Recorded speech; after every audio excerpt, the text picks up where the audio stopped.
You're watching Fox 17 News This Morning, your Code Red station.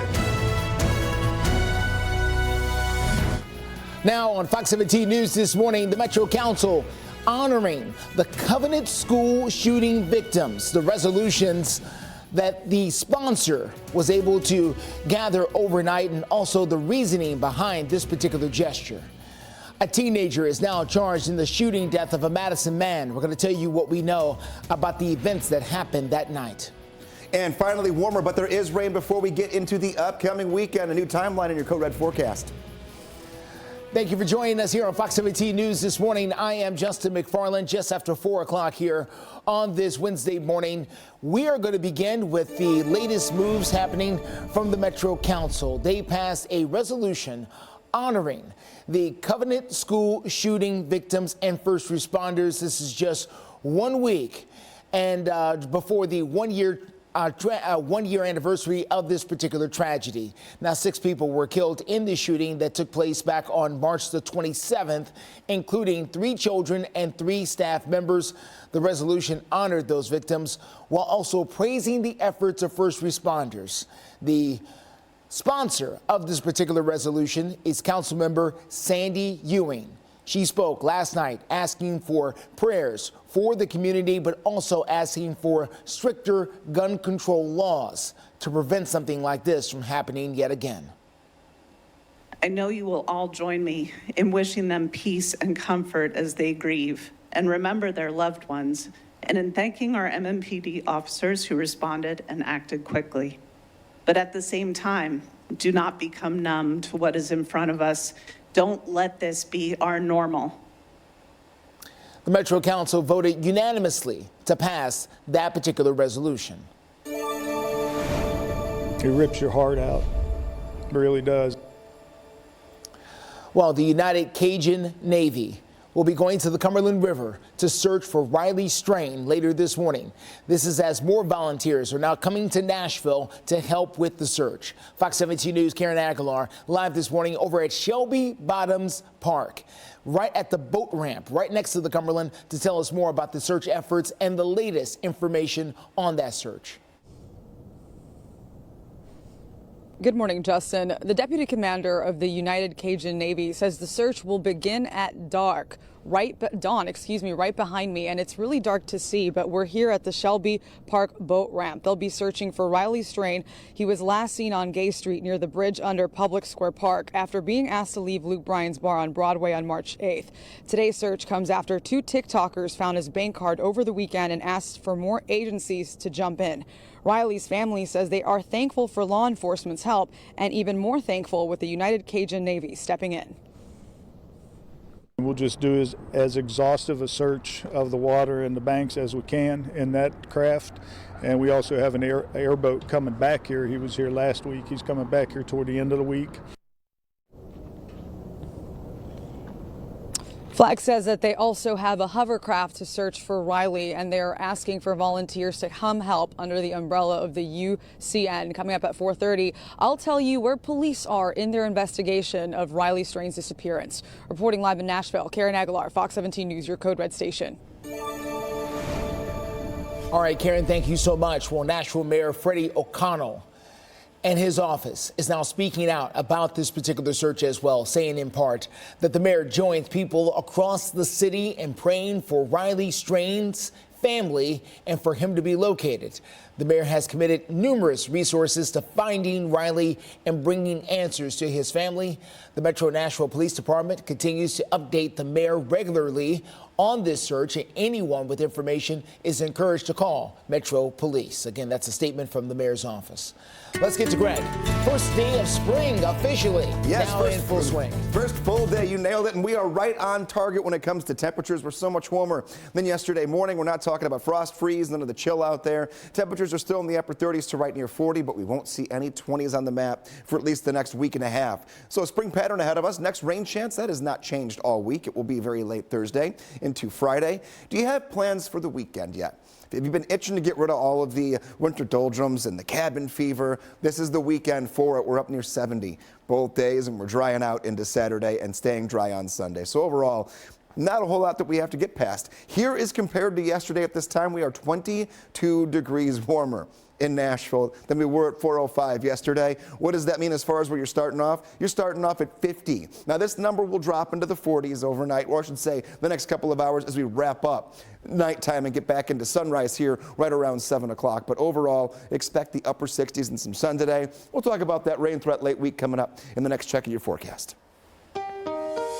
Steer clear traffic out there for you. Let's get a good look at what's happening on I-24 Hickory Hollow Parkway over in the Antioch area. As you can see for yourself, we're doing pretty good out there. No big problems in either direction so far this morning. We are doing good north, south, east, and west. We will continue to follow anything that happens on the road, and we'll get you covered live and local through 9 o'clock this morning. In Operation Crime and Justice, Metro Police say that a teenager is charged in the shooting death of a Madison man. Now, police say that it was 18-year-old Marcus Ladd, who you see here, who was arrested yesterday. He is now being charged with the murder of Gregory Manning on March the 8th. Police say that Ladd asked the victim to meet him at a North Nashville apartment complex. They say that an argument broke out after that, and Manning was shot. Ladd is now being charged with criminal homicide. Well, coming up, a man suspected of assaulting a teenager in a Nashville park. We've now got a better idea of what that suspect may look like. You're getting a sketch right there. We'll tell you more when we come back. Also, another teenager charged in the death of the restaurant and then donated $2,000. Fair files. Don't ever stop what you're doing. See this story at fox17.com. And for more stories like this, watch Fox 17 News at 9. 4:09 is the time here on this Wednesday morning. We do have an update in Operation Crime and Justice as Metro Police have now released a sketch of the man accused of sexually assaulting a teenage boy in a Nashville park earlier this month. Now, the suspect is accused of assaulting a 15-year-old in the Seven Oaks Park back on March the 7th. An artist with the TBI worked with the victim to develop this sketch. Now, police say that the victim told officers that he went to the park near his home when a strange man dragged him into the woods. The teen says that the man ran away after seeing other people nearby. For a full description of everything that's happened, you can head over to our website, fox17.com. We do have an update as a teenager is behind bars accused in the shooting death of a security guard in Antioch. Metro Police say that it was 19-year-old Isaiah Moore and two others who were breaking into cars this weekend at the Illusions Bar and Lounge on Murfreesboro Pike.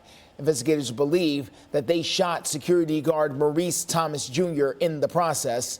They say two other suspects are still on the run. We'll continue to keep you up to date. In the meantime, we're going to get to Greg Bobus as things are going to warm up, we think, as the first day of spring is upon us. That they are. We're kind of already right there. We have temperatures in the 40s right near 50. We'll be in the upper 60s and sunny later today. So what are we watching long term? What is the next inconvenience, the next chance for rain? That's coming in late Thursday into Friday. Here's how it works. It starts late Thursday as pop-up little isolated showers right along the Alabama state line and moving north hour by hour into the overnight. Steady rain for Friday, morning, afternoon, and evening. Not going to rain every hour, but that system continues to track through, and you will get scattered showers throughout the day. No storms are likely, but the umbrella all day Friday, have it handy just in case, and make sure you have the Fox 17 Code Red Weather app. You're going to see what I mean right here. This is today. Sunshine overloads the system later. Sunglasses. This time around, no winter coat. I'd say a light jacket, and you are perfect past around 10 o'clock this morning. A few clouds build for the afternoon tomorrow. Here's 4 p.m. on your Thursday. And as I mentioned, very late, they begin to bubble up from south to north, and then we'll continue through 10 p.m. and then take over overnight Thursday into Friday morning. As you're waking up with us early on Friday, 7 a.m., especially through 9 o'clock, we'll be tracking some rain on the radar. But you see how it's very hit and miss when it comes to the darker greens, maybe even a little more moderate rainfall, a little bit heavier into the afternoon. Here's noon going through the rest of the afternoon. As far as today is concerned, enjoy it for what it is. 68 degrees, very mild, much warmer. A little bit of a breeze will be out there with the sunset that takes us a little before 7 p.m. Steer clear traffic out there for you this morning. Let's get a quick look at what we're dealing with out there.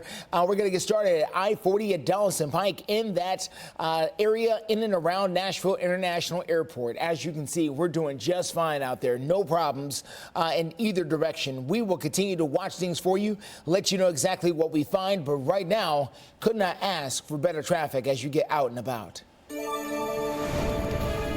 A Texas immigration law allowed to be enforced.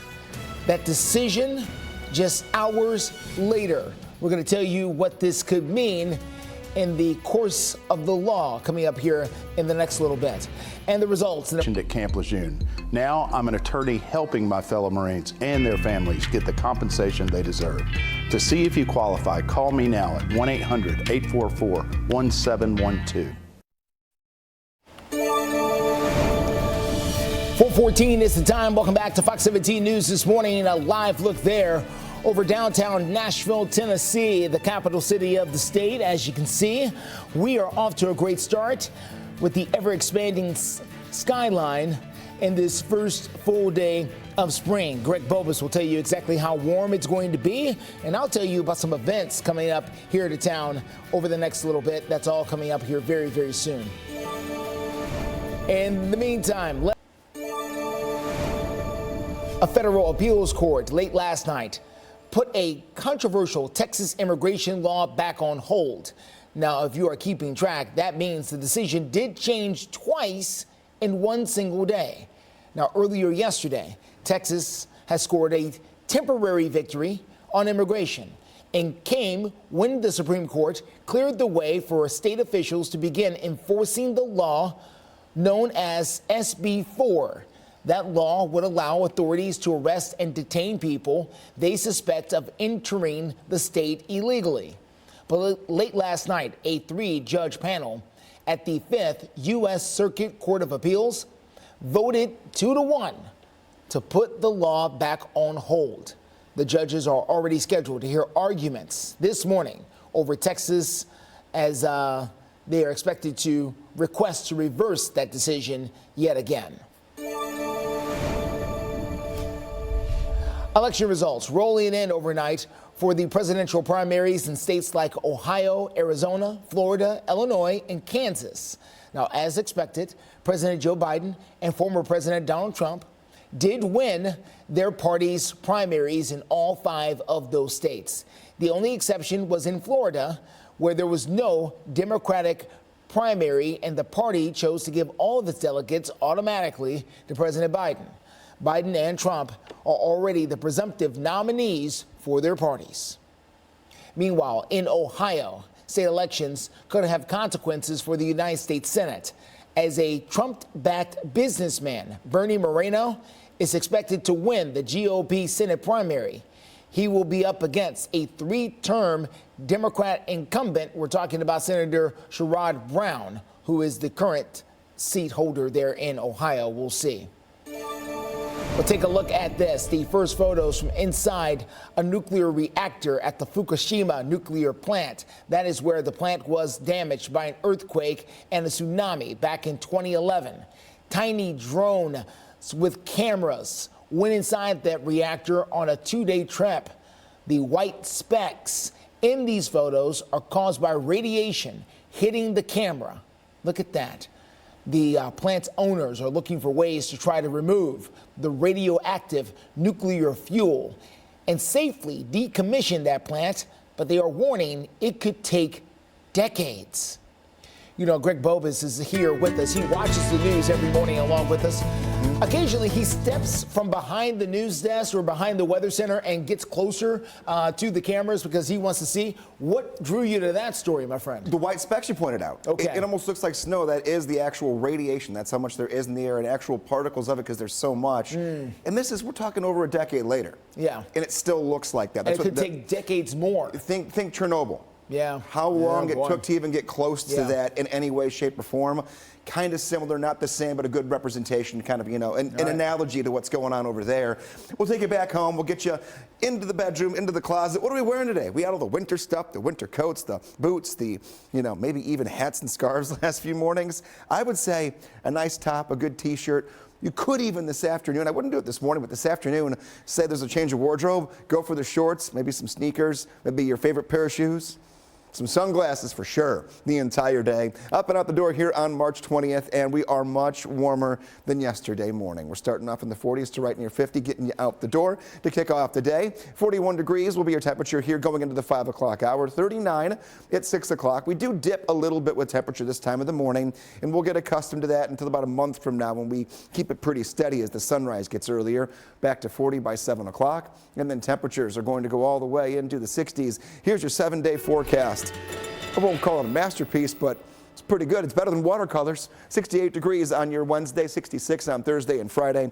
Best chance for rain does come very late Thursday, basically after sunset in the Nashville area, and then takes into effect overnight and then into your Friday. We dry out in time for the weekend, right near 70, both days, Saturday and Sunday. Circular traffic this morning. Let's get you out to I-40 near Donaldson Pike, near the airport. You can see for yourself. Traffic out there moving along just fine. No big problems in either direction. And the same can be said for many other parts of the city. Here we are with Mount Juliet at 26 minutes. Murfreesboro, 49 minutes. Franklin, 25 minutes. Everyone in the green so far as we get you out the door here on this Wednesday. Metro Council Schools is now one of more than 24 school systems across Tennessee that is now suing several social media platforms.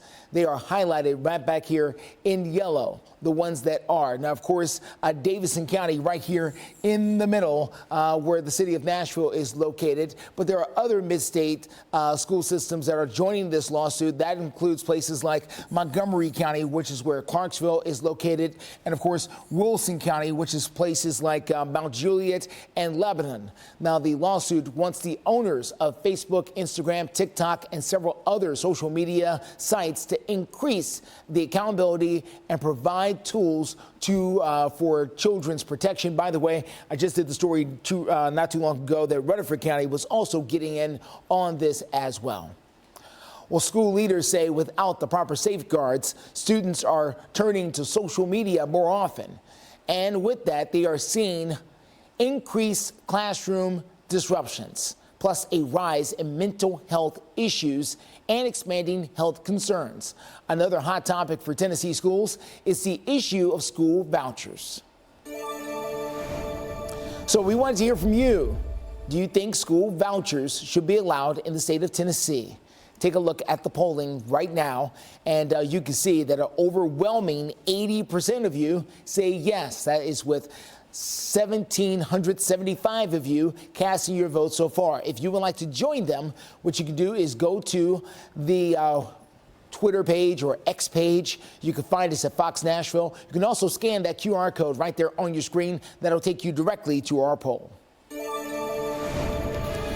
Well, coming up, it was not quite Shark Week at Bridgestone Arena. The Nashville Predators were the ones seeing blood, not quite in the water, but how about on the ice? We're going to tell you how they demolished San Jose and hit some records along the way. And a second. Brakes lets you rest, knowing you're paying the lowest price in town for your repairs. Your words soothe like the summer breeze. Visit budgetbrakes.com for locations and coupons. 4:25 is the time. A decisive win for the Nashville Predators overnight as they beat the San Jose Sharks. They had a real good beat down there on the ice last night at Bridgestone Arena. As a matter of fact, we're taking a live look just outside of Bridgestone Arena thanks to our photojournalist Kevin Mumphrey. As a matter of fact, I think if you listen real close, you'll be able to hear the horn go off again, because it went off a whole lot last night there at Bridgestone Arena. Now, the win made history in multiple ways for the Nashville Predators. It's the first time the Predators got 15 straight back-to-back games with points since 2017. You know, something magical happened in that 2017 season. They went all the way to the Stanley Cup Finals.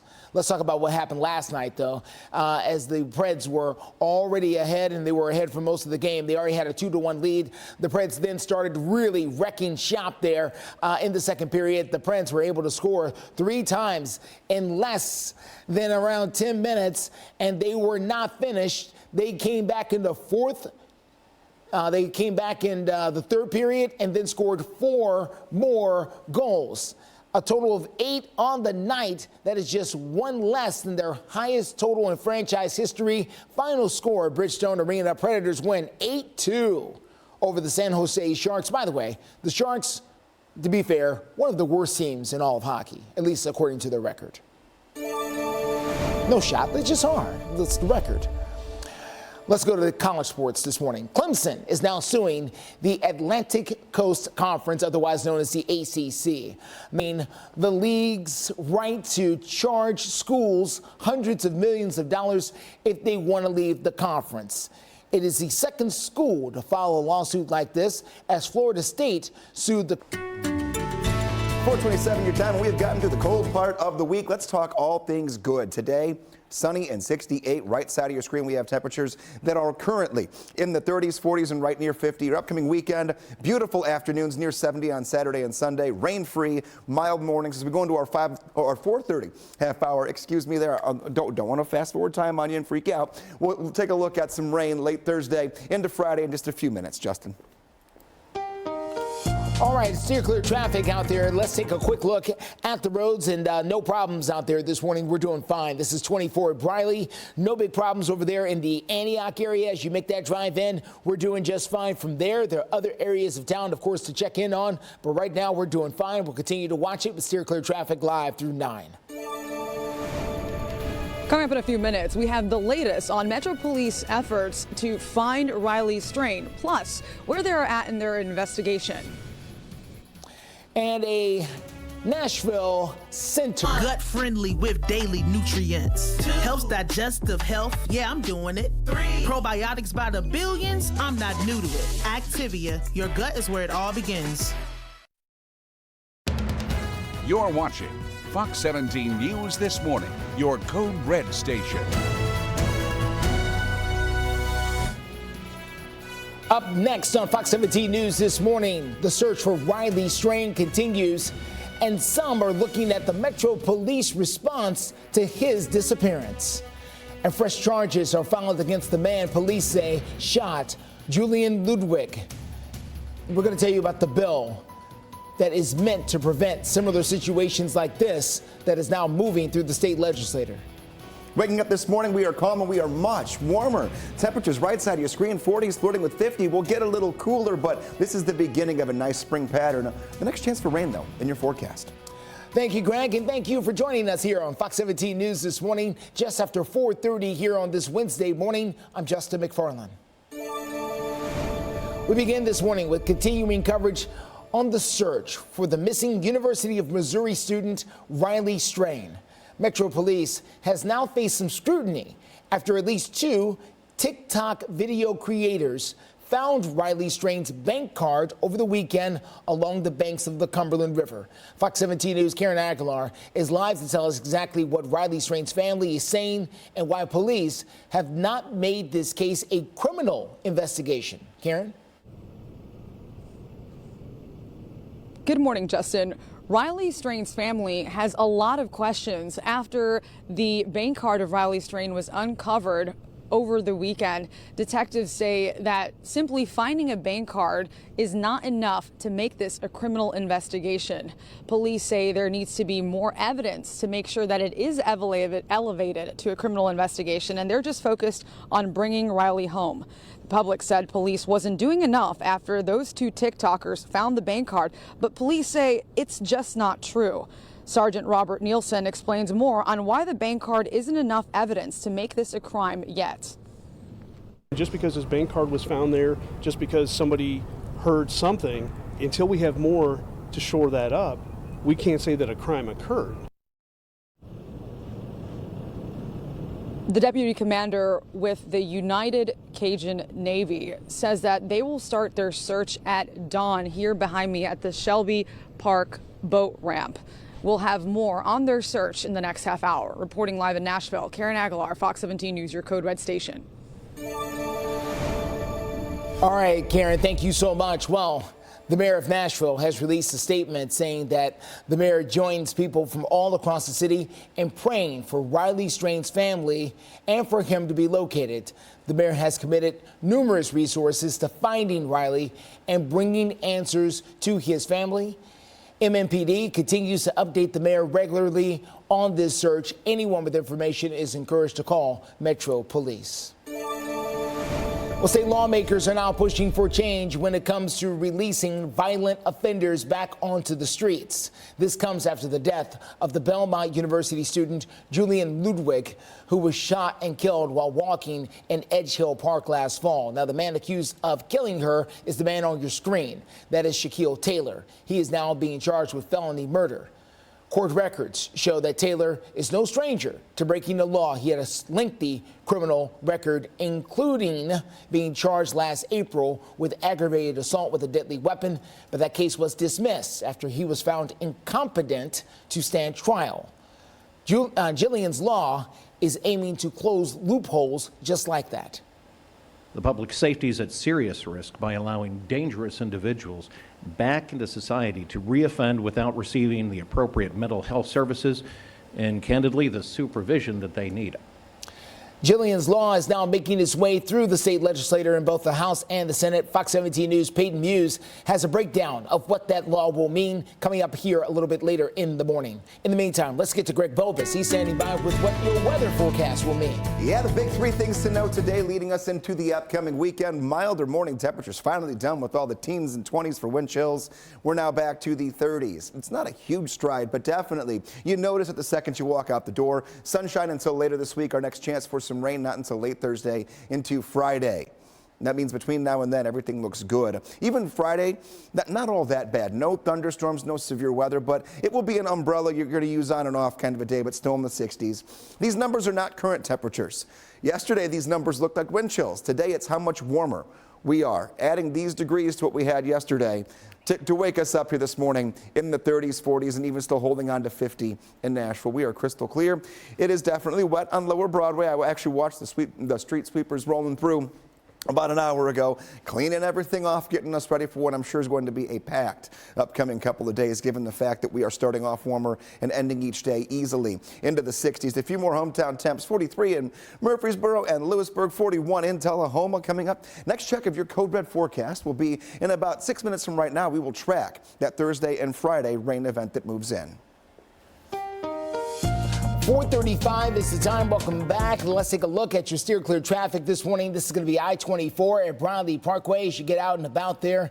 As you can see, traffic moving along without issue. Coming in through the Antioch area, no big problems with your steer clear traffic there. Let's take a look at I-40 east of downtown. Also looking just fine there as well. We'll continue to keep you up to date with anything going on, but right now we're doing just fine. News from your community this morning, a big milestone for an organization that helps to care for victims of violence in Nashville. The Family Safety Center celebrated its 5-year anniversary yesterday. Before it opened is when they did this big celebration. Nashvillians dealing with things like domestic violence had to travel to various organizations for research and resources. Now, the Family Safety Center is located in South Nashville at 610 Murfreesboro Pike. They're located, that is where they're located. They are open from 9 a.m. to 6 p.m. Monday through Friday. We've got a link to their services on our website at fox17.com. Just click on Fox Links. Well, coming up, 2 deputies sentenced in a harrowing case for attacking 2 black men in their own home. We'll tell you about it. And the former Brazilian president is with 27 competitors. This is the biggest tournament of champions ever. Weeknights at 5 on Fox 17.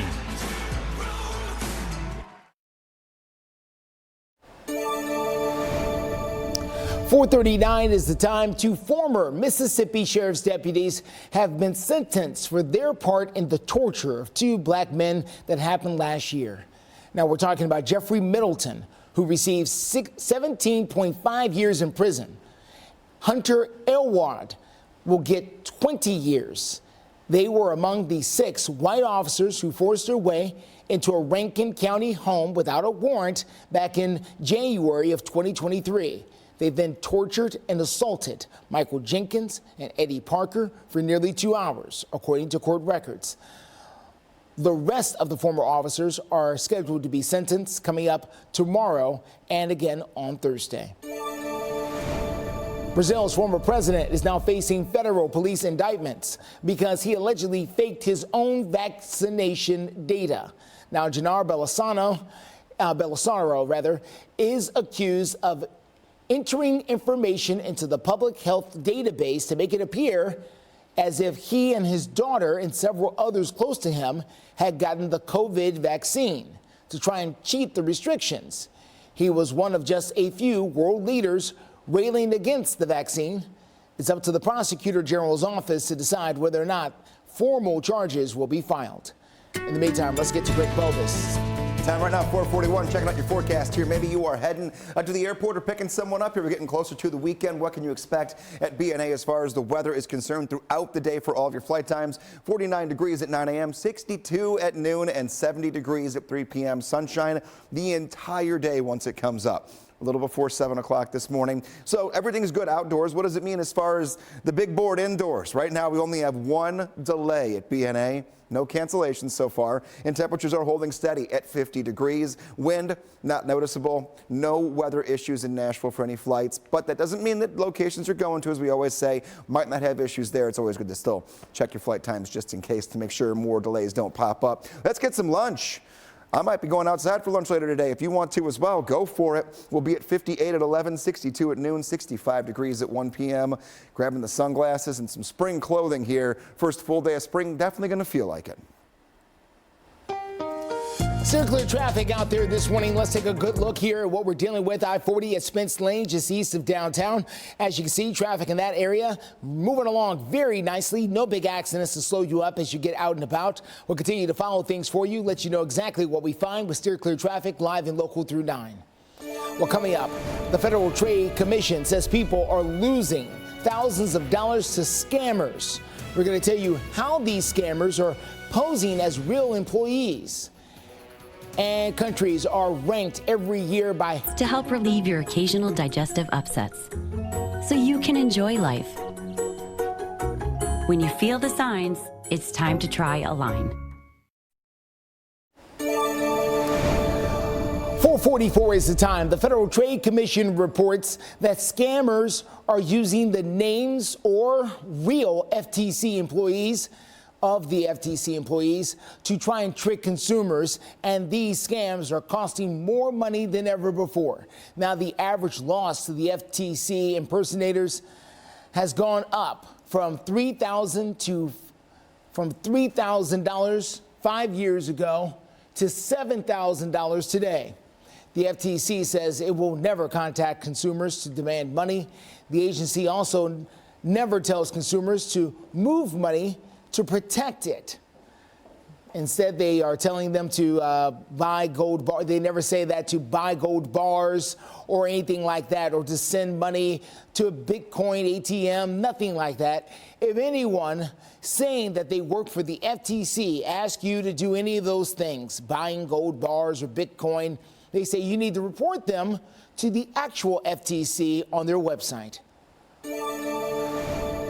Well, home is where the heart is, but many Americans can barely afford one during this election year.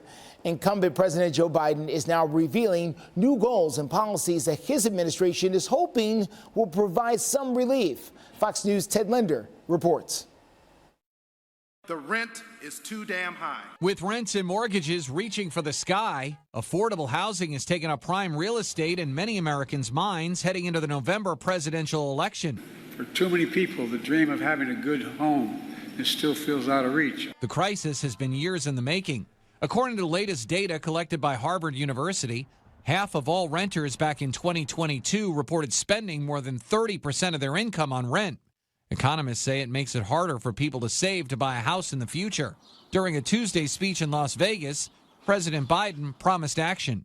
My administration is cracking down on big corporations who break antitrust laws by price fixing to keep the rents up. Landlords should be competing to give folks the best deal, not conspiring to charge them more. The commander-in-chief also touting efforts to tackle junk fees for renters, as well as offering financial relief for those looking to become homeowners. I want to provide an annual tax credit that will give Americans $400 a month for the next 2 years as mortgage rates come down, to put toward their mortgage when they buy their first home. In the president's recent budget proposal for fiscal year 2025, Biden is also seeking $8 billion to help combat surging rates of homelessness. My plan will also establish an innovative program to help communities build and renovate housing or convert housing from empty office spaces into housing. But in the end, President Biden says it's critical more homes are built across the country. The bottom line to lower housing costs for good is to build, not cut red tape so more builders can get federal financing for the new projects. Ted Lindner, Fox News. 4:47 is the time. Beyonce is about to release a country music album. You can see it right there.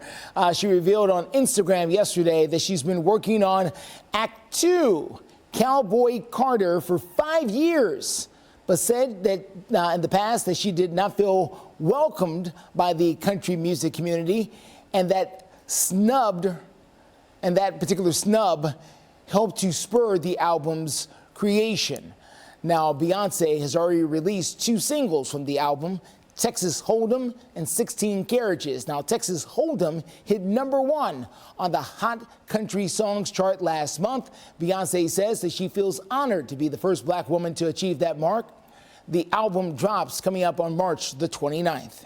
Well, let's get to Greg Bovis. He's standing by with a look at your forecast, as this is going to be the first full day of spring. Spring is about 7 hours old or so. 7 hours old and already kind of growing up and growing into itself here as temperatures are warmer, 30s and 40s, right near 50. So yeah, it's going to be a very spring-like pattern that we settled into, but also that means we have to get the spring showers. You know the old saying, April showers bring May flowers. Well, we're not quite in April yet, but we're getting closer and closer. We want the rain this time of year, and we're getting the best kind of it. Thursday into Friday, where it's not going to be too heavy. We don't have any thunderstorm threat right now, and no severe weather is expected. So every little bit we get right now helps us with the growing season. And it also, believe it or not, rained this early. Steady rainfall, and we're not talking flooding or severe weather, can help us stay away from the hotter temperatures during the summer. The more rain we get now, the better it ends up being for us come July and August. Future track. Nothing happening today. Shades and a good attitude for everyone. Give someone a smile today. I mean, there's no reason not to when it comes to the weather. Taking a look, everything looks good. Tomorrow, clouds will build kind of on and off throughout the afternoon. A few showers build from south to north throughout the late stages of the day. This is going into 10 o'clock for your Thursday night. And then by Friday morning, waking up with us here, ending the day, or I should say ending the work week, we'll have a 7 a.m. radar picture of some scattered showers that are out there. Light rainfall throughout your morning, on and off in pockets, and then a few more moderate showers can't be ruled out for the afternoon and evening hours. This wraps up in time for your Saturday. Today, 68 degrees, very mild this morning compared to earlier this week, and much warmer for the afternoon. Sunset will be before 7 p.m. at 6:59, and we're at least in the mid to upper 60s, if not 70 degrees, all the way through Sunday. Steer clear traffic this morning. Let's get you to I-24 at Harding Place, making that drive through the Antioch area. We're doing nicely out there this morning. No big problems so far. We are doing really well. We will continue to follow the traffic out there in all directions, let you know what we find. So far, though, could not ask for a better ride into town, north, south, east, or west.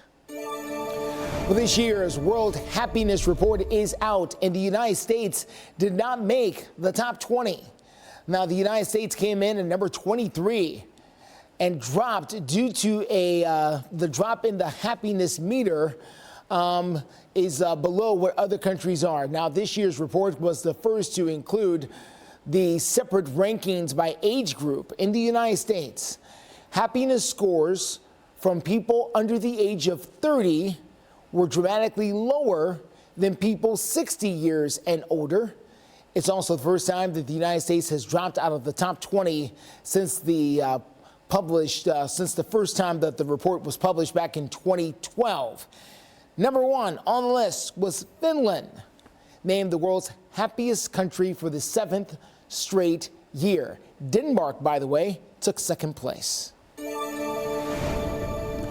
New research suggests that intermittent fasting could lead to a higher risk of cardiovascular death. Now, the research involved more than 20,000 adults and found that restricting eating to fewer than 8 hours a day increased the risk of cardiovascular death by 91%. That's compared to those with a 12 to 16 hour eating window. However, further research is needed to understand what this link really means. It is time to shine a light on frogs. That's because today is World Frog Day. The celebration began back in 2014 to raise awareness about providing frogs with safer environments. Now, there's around 6,000 different types of frogs that are out there, but nearly 200 of them have gone extinct recently. So today is a reminder to appreciate Kermit and the gang. All the different kinds of favorite frogs, whatever that means. Well, coming up, speaking of frogs and rare animals, there's been a very rare animal born over at the Nashville Zoo. We're going to tell you about this little guy or gal, not sure which one, and why there's only a very few in the United States. And the worst cities for spring allergy. So you wake refreshed for a more productive day. Get 24-hour continuous relief that does not fade. Be wise all, take Zysol at night.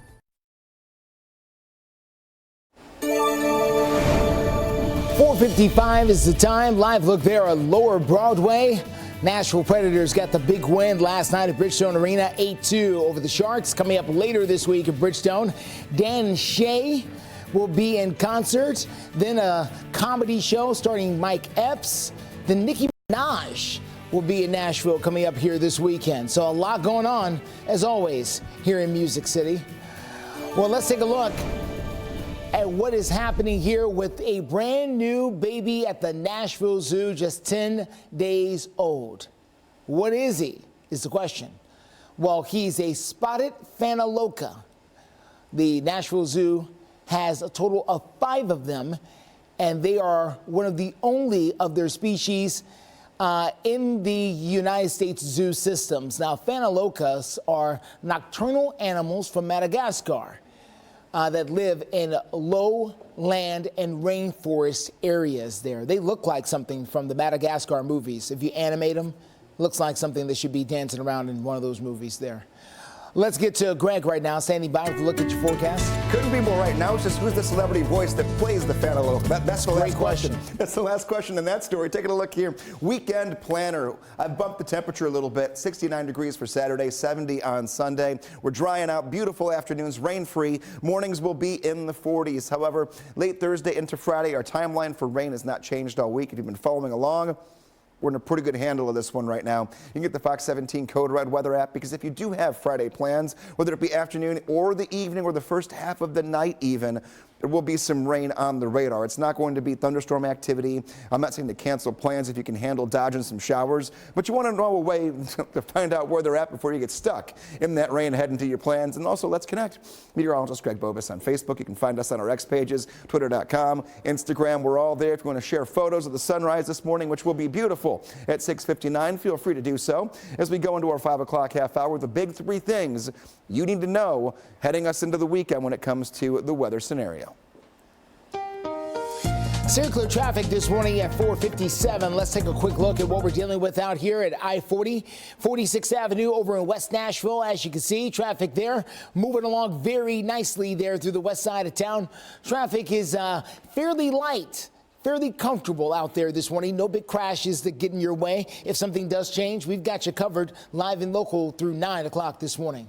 Well, if you suffer from seasonal allergies, you probably think your town is the worst in America for those allergies. Well, that may or may not be true unless you live in Wichita, Kansas, because that is the latest information we're getting.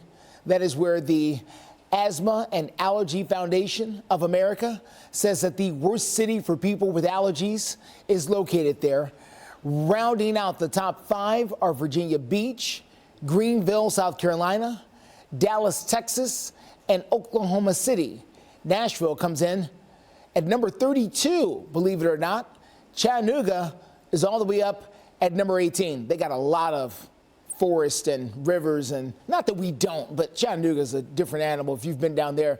The Center for Disease Control and Prevention says that more than 50 million Americans have allergies. If you're one of them, you probably already know that you want to try to keep up with the local pollen counts. Some other things you can do as well is change your furnace filter frequency and wash your hair before going to bed. That could help keep down on some of the allergies. Sinclair Cares this morning. Almost 2/3 of 4th graders in the United States struggle to read at grade level. That is why Fox 17 and our parent company, Sinclair Broadcasting, are partnering up with Reading is Fundamental to support children's literacy. You can scan this QR code right there in the corner of your screen if you want to donate to our virtual book drive. Help us make sure that kids have the future that they need when it comes to reading. As our 5 o'clock hour starts right now. You're watching Fox 17 News This Morning, your Code Red station. Good morning. Right now on Fox 17 News This Morning, Metro Nashville City Council honors the victims of the Covenant school shooting. We'll take a look at the reasoning behind the gesture. And a teenager charged in the shooting death of a Madison man. Police sharing an update regarding their ongoing investigation.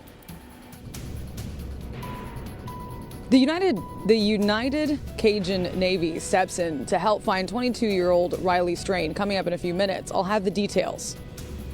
Thank you so much for waking up with us here on a Wednesday morning. For Fox 17 News, I'm Erica Glover. And I'm Jennifer Waddell. Let's get straight to the top few stories you'll want to know about before you walk out the door, kicking off your Wednesday morning. As expected, President Biden and former President Trump do win their respective parties' primaries in all 5 states, the only exception being Florida, where there was no Democratic primary, and the party opted to give the delegates to Mr. Biden. And we're also talking about Ohio. That's where state elections could have consequences for the U.S. Senate. That comes as Trump-backed businessman Bernie Moreno is projected to win the GOP Senate primary. He is going to be up against 3-term incumbent Democratic Senator Sherrod Brown. And you might hear about this later today. We have people who are missing after a South Korean tanker capsizes off an island in southwestern Japan. 7 people killed. And the Japanese Coast Guard saying that 1 crew member survived. What you're taking a look at here is video of that submersion. The agency says they got a distress call from the tanker after they went into rough waters. Once help got there, the ship had already gone under. Metro Council passing a resolution honoring the Covenant school shooting victims and first responders 1 week before the 1-year mark of that tragedy. 6 people, of course, killed in that shooting back on March 27th of 2023, including 3 children and 3 staff members. This resolution for Metro Council honors the victims and also praises the efforts of first responders.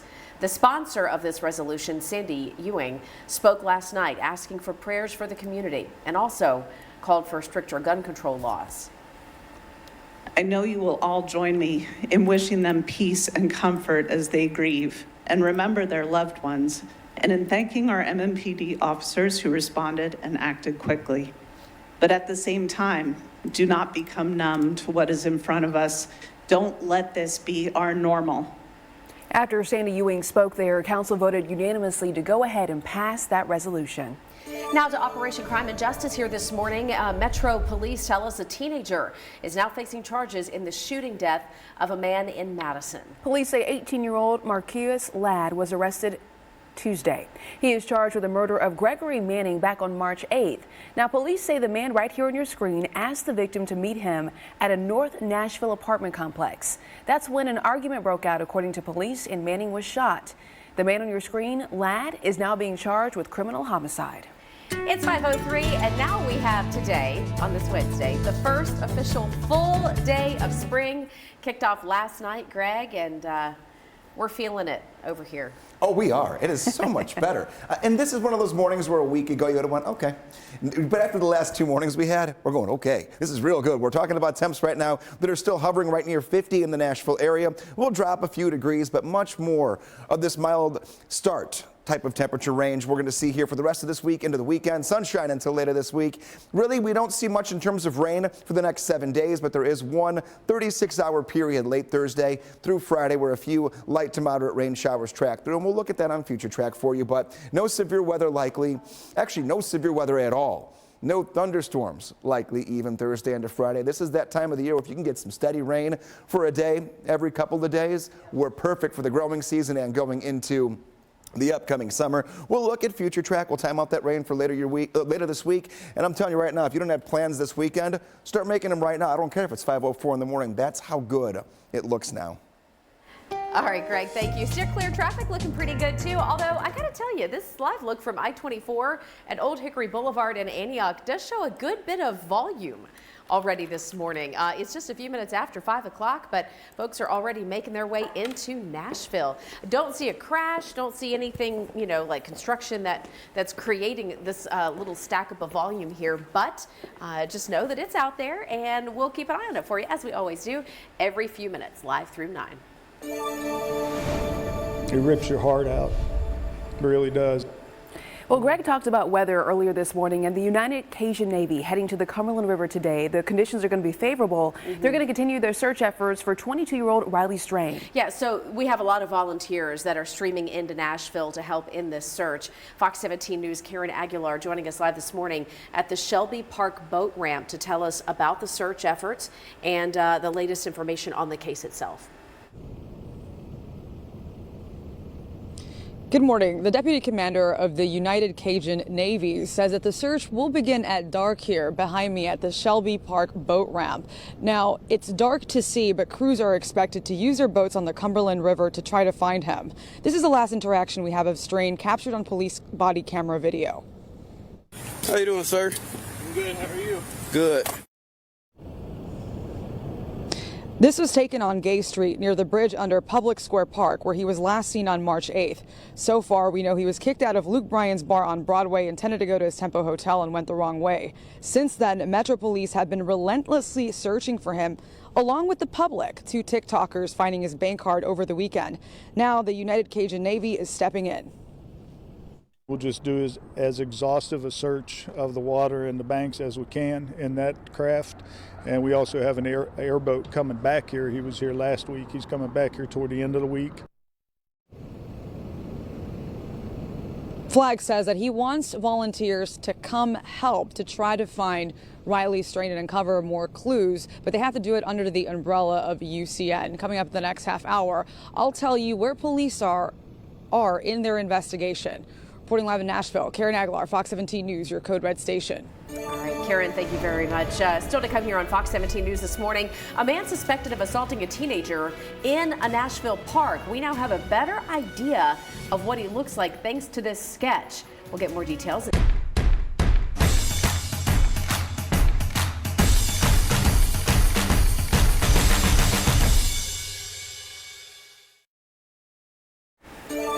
Just about 5:09 right here, an update in Operation Crime and Justice as Metro Police now have shared a sketch of a man accused of sexually assaulting a teenager in a Nashville park earlier this month. Very disturbing. It is, and let's get a closer look here so that perhaps you could help police solve this case. The person accused of assaulting a 15-year-old boy in the Seven Oaks Park back on March 7th. An artist with the TBI worked with the victim to develop this sketch. Police say the victim, again that 15-year-old boy, told officers that he went to the park near his home when a strange man dragged him into the woods. The teenager claims the man ran away after seeing other people nearby. For a full description of the suspect, and there are a few other details, you can head to fox17.com, click on this story, but the sketch is really the thing that we wanted to bring to your attention here this morning. Yeah, for sure. A teenager is also behind bars after being accused for the shooting death of a security guard over in Antioch. Take a look. Metro Police say this 19-year-old, his name Isaiah Moore, and 2 other people were breaking into cars over the weekend at the Illusion Bar and Lounge. It's located over on Murfreesboro Pike. Yeah, and investigators believe that they shot the security guard, Maurice Thomas Jr., in the process. The other 2 people are still on the run. We're going to check in now with our Code Red meteorologist because spring has sprung. We're ready for it. Y'all, change your closet up a little bit here. Taking a look what to wear today. You can go up the t-shirts. I would say maybe pants this morning. With the afternoon, you can go with some shorts. Get that nice pair of shoes you like, maybe some sneakers. Go for a good run.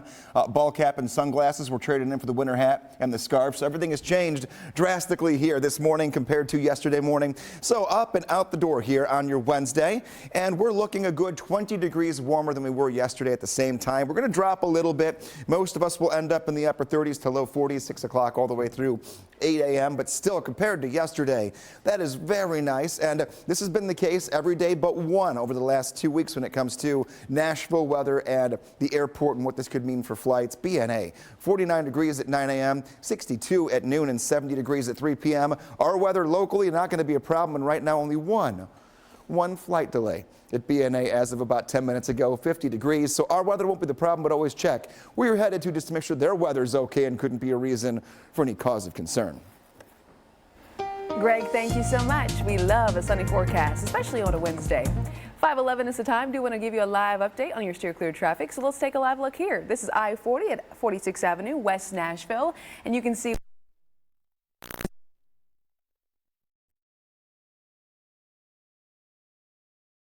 down. If you're heading out to I-40 at 46th Avenue, West Nashville, we are giving you the green light. We have a Texas immigration law that will no longer be enforced. What could be next when it comes to the number of people coming into the U.S. illegally? And the Federal Reserve is going to vote today on what to do with interest rates. But some experts make them feel right at home. Ritz, a taste of welcome.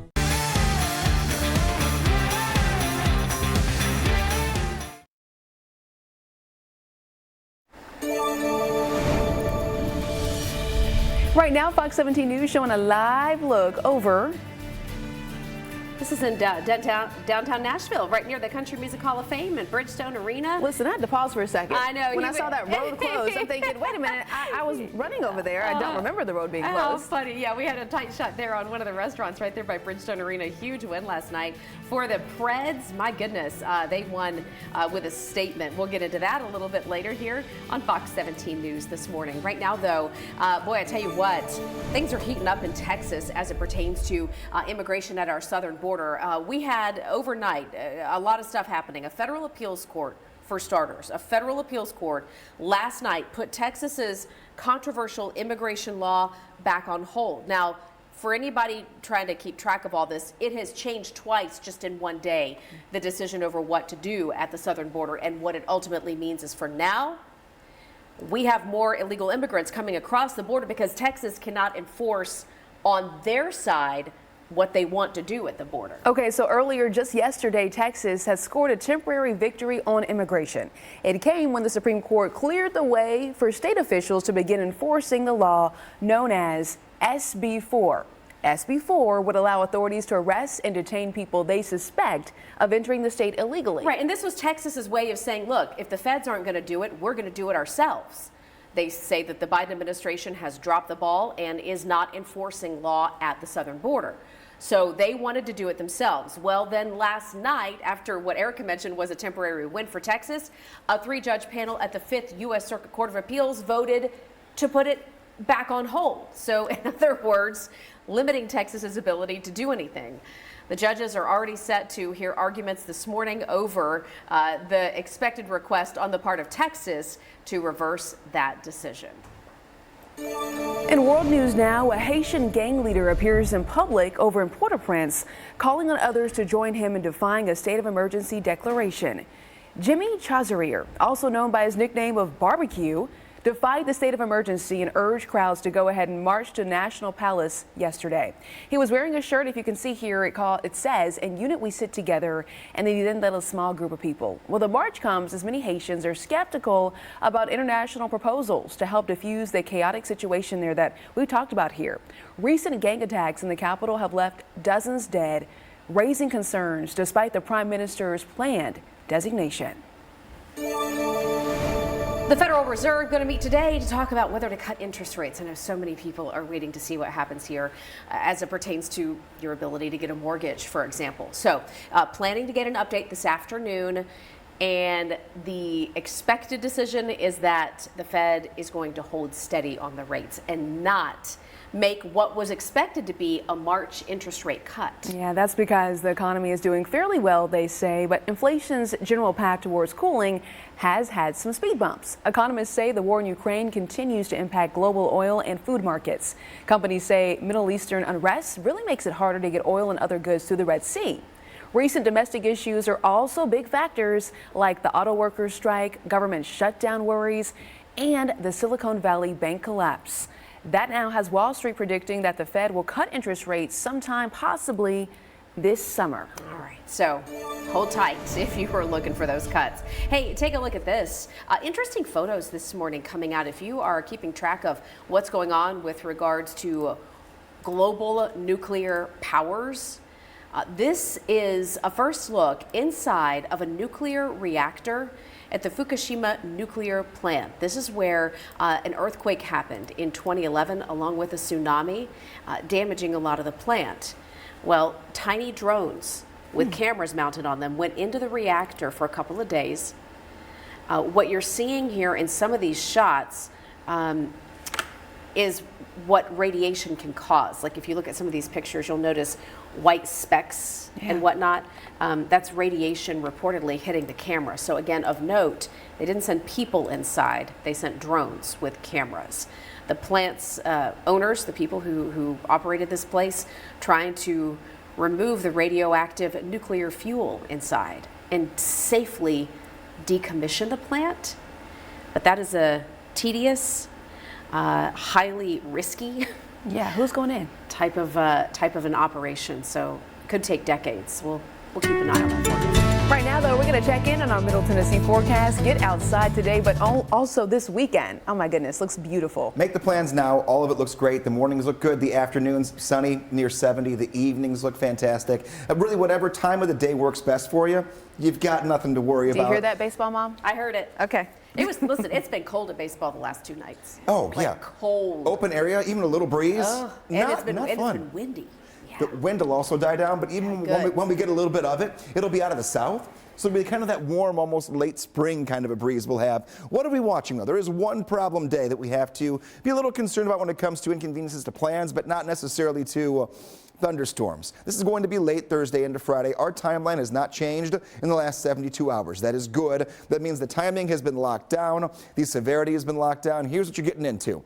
Starting late Thursday, a few showers move in from south to north, meaning right along the Alabama state line. This is after dinner time. Steady rainfall moves in overnight into your Friday. No thunderstorms likely. Grab the umbrella all day on Friday. You won't need to be using it every minute of it. But scattered rain will be out there for you. Taking a look at today's future track, though, we're keeping it nice and sunny, not a cloud in the sky. When I see you in a few more minutes from right now, before we even get to 5:30, we're going to take a deeper dive into future track when it comes to where we're going to stop right here late Thursday, work us into that Thursday and Friday rainfall, and then plan that upcoming weekend for you.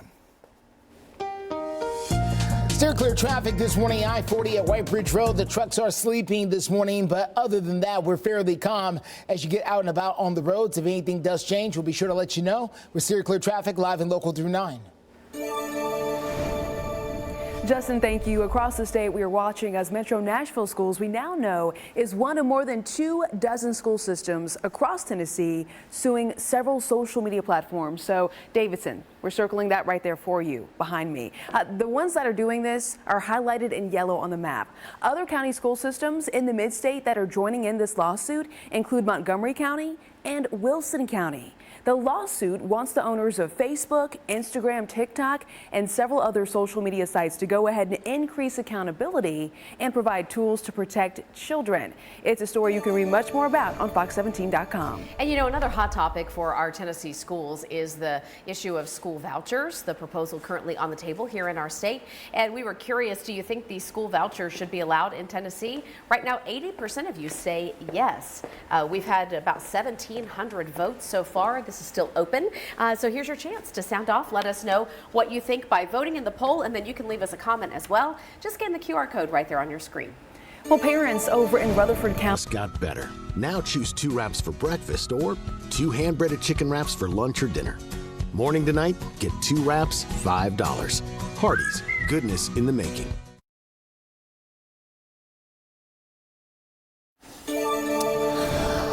All right, everyone, new this morning.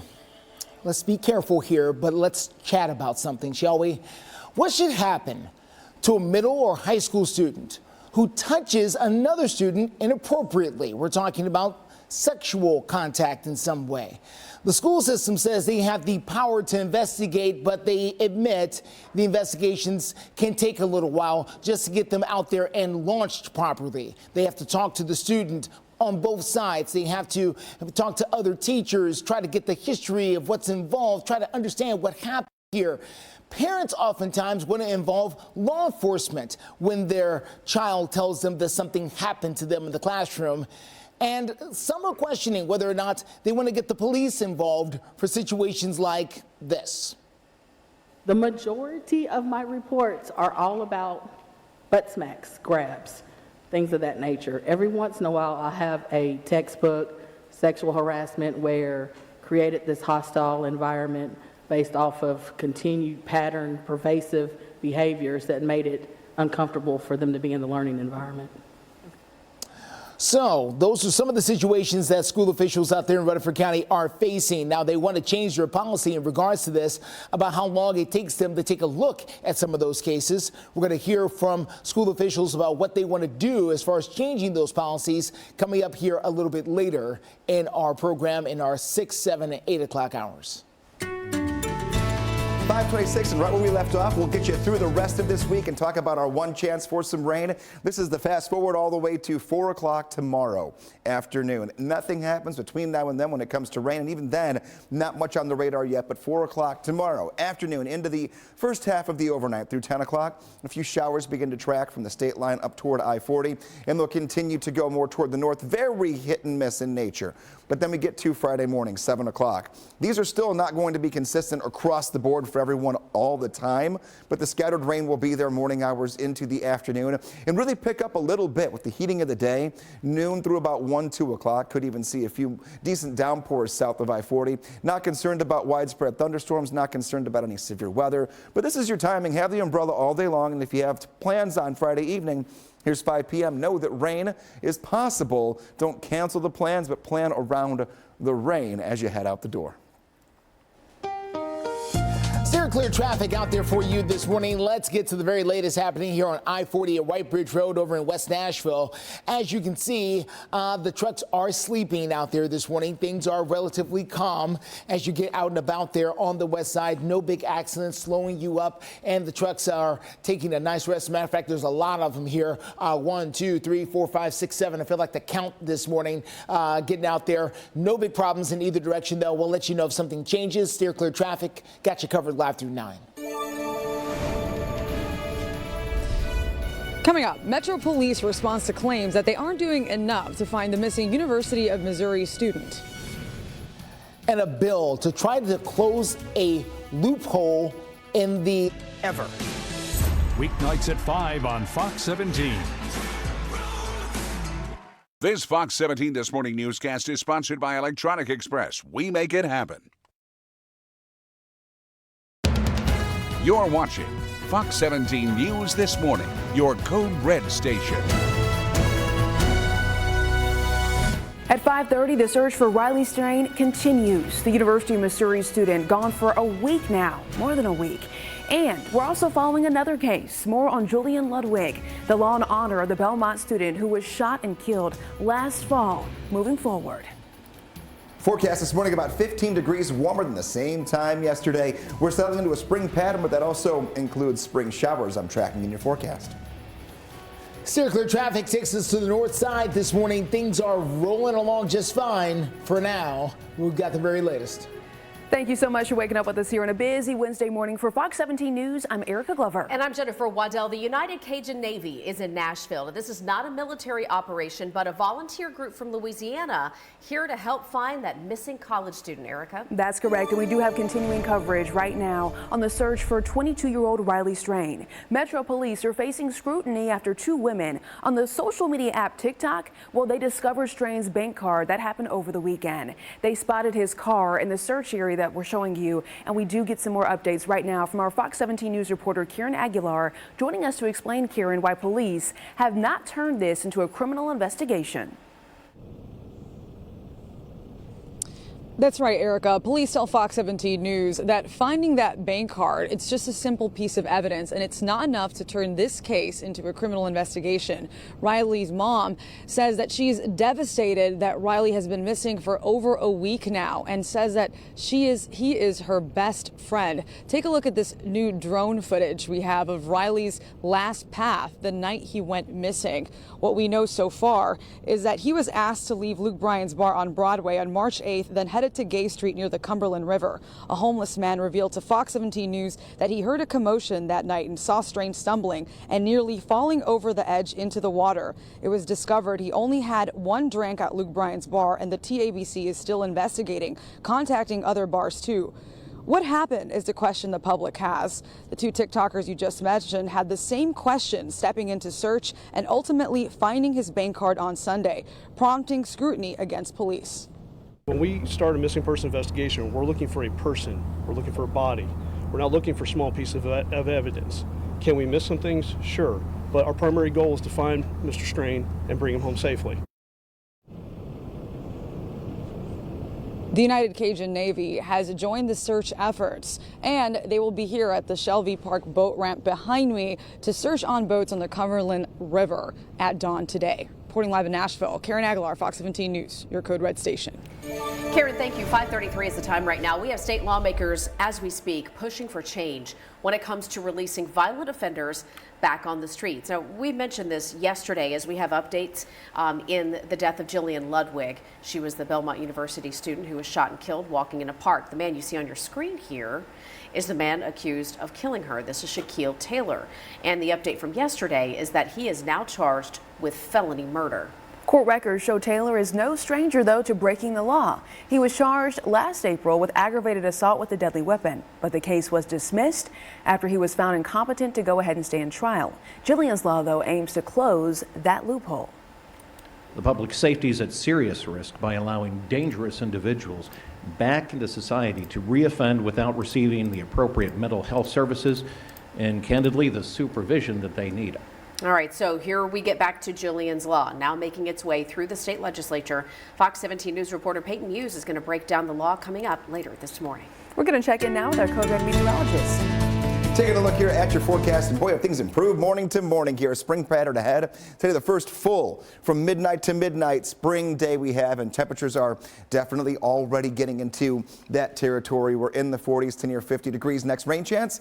We'll keep detailing it here every half hour, any new updates that we see, but it's going to be Thursday right around dinner time, pulling to the north overnight into Friday, and then a good chunk of Friday. Plans for the weekend, start making them. You don't need the umbrella, and you can have all the spring attire that you want. Temp right now, still only at 50 in Nashville. Everywhere away from Nashville is in the 40s, and even a few areas that are going to dip into the 30s, but much warmer than yesterday morning for everyone. And we're starting off crystal clear. No visibility problems for us to begin today. Our sunset will be at 6:59 later today. April 1st, it's at 7:09, and May 1st, 7:35. So we're gaining that daylight day by day.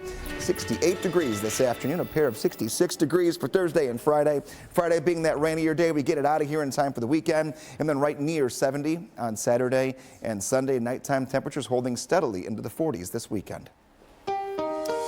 Steer clear traffic at 535. Quick look outside at 65 at 24 there on the north side. Things are rolling along fine, even though this will start to thicken up coming up here over the next hour or so. And 30 minutes from now, it will look a lot slower than this. And then around 6:30, it's going to look very much slower coming in from that north side. But right now, if you're the person that opens up that building, the first person that puts in the key code there in the morning, the first person that makes the coffee, you're looking good. This is 24 at Bell Road as you make that drive in from Antioch, also looking good. We're accident free so far. We'll continue to watch it though.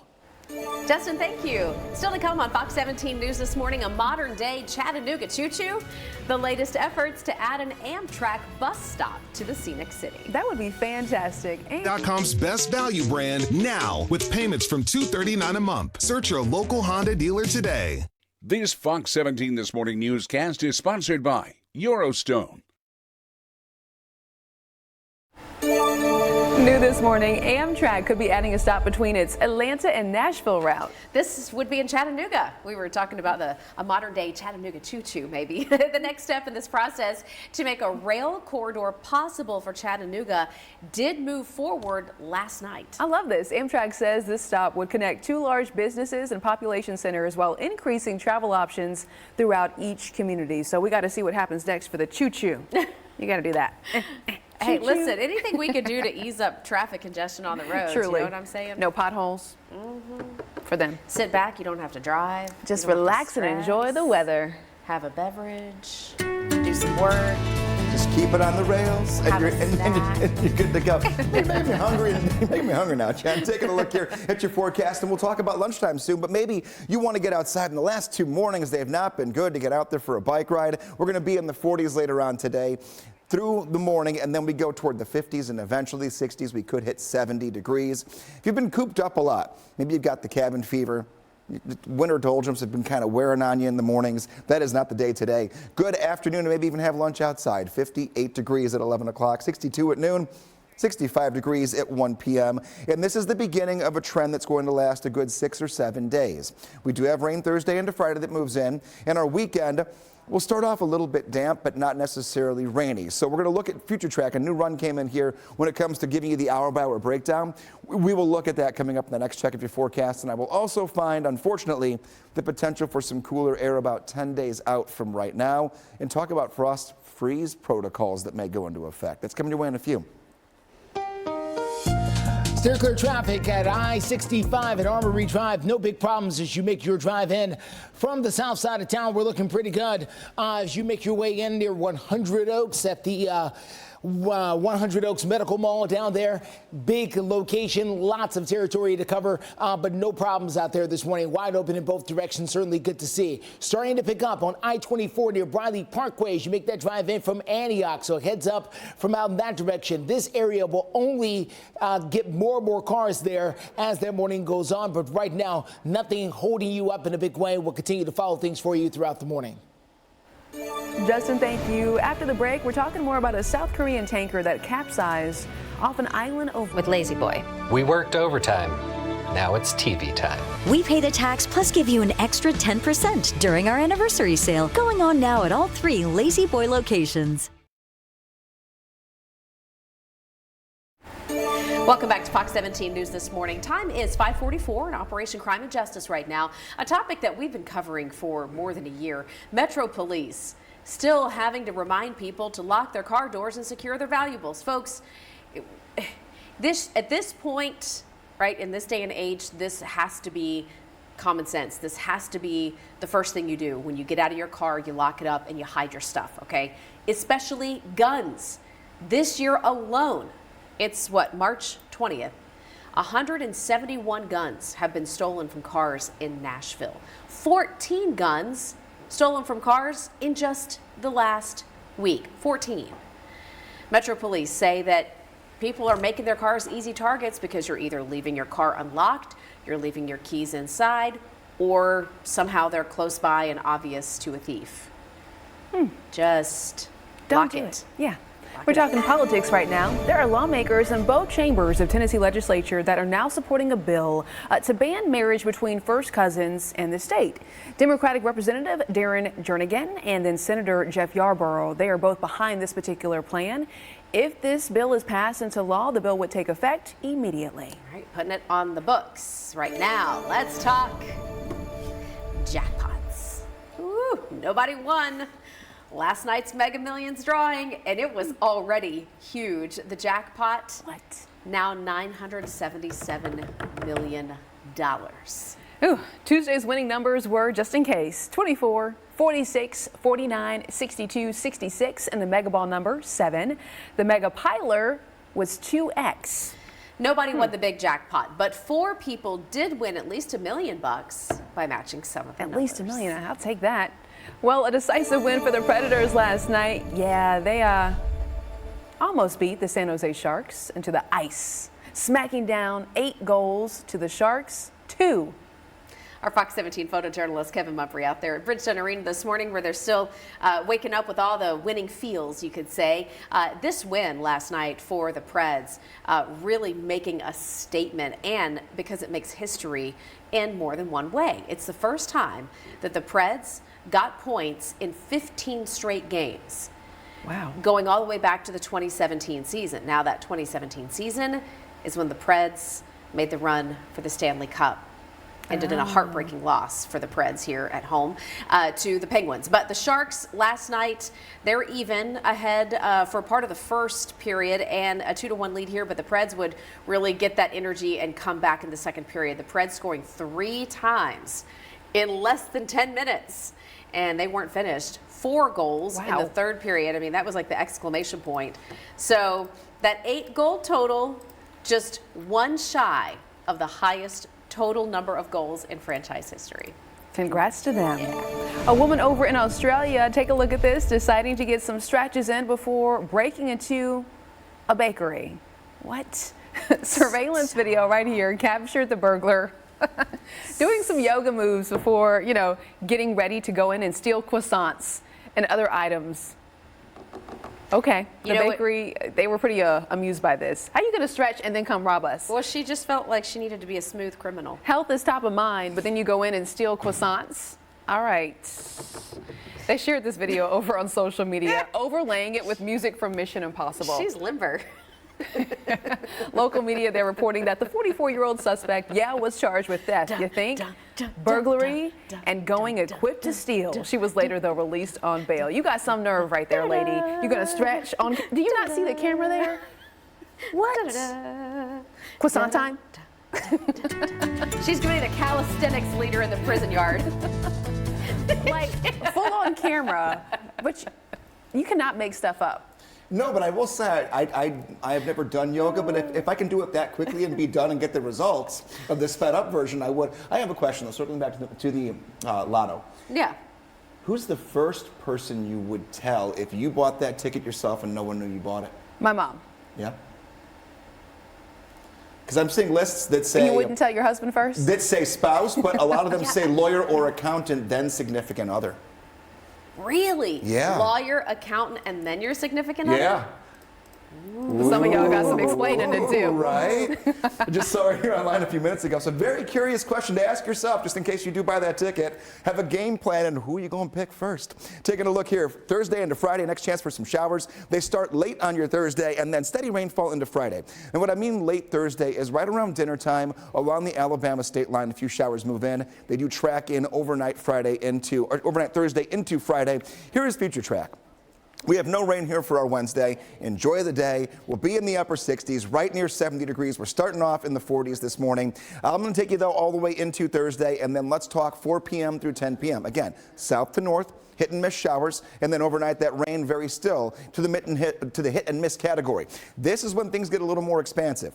Late in the morning on Friday into the afternoon, some more moderate rainfall moves in, even some steady, heavy rainfall at times. Have the umbrella with you. Not worried about thunderstorms, not worried about severe weather, but rain will be periodic on and off through all of your Friday and for the weekend. Clear traffic this morning. Let's get you out to I-40 at Dallas and Pike, very close to Nashville International Airport. As you can see out there, traffic is moving along very nicely. No big problems out there so far this morning, although things are always subject to change. But right now, we're doing really, really well. Also doing well on the big board. No big problems over there as far as flights are concerned, as delays or anything like that. Keep in mind, they're making big changes over here at BNA. They've just shut down an exit, as a matter of fact, over the weekend, 216C. There used to be 3 exits over here, A, B, and C. Now it's just A and B. C has seen its way off of the interstate.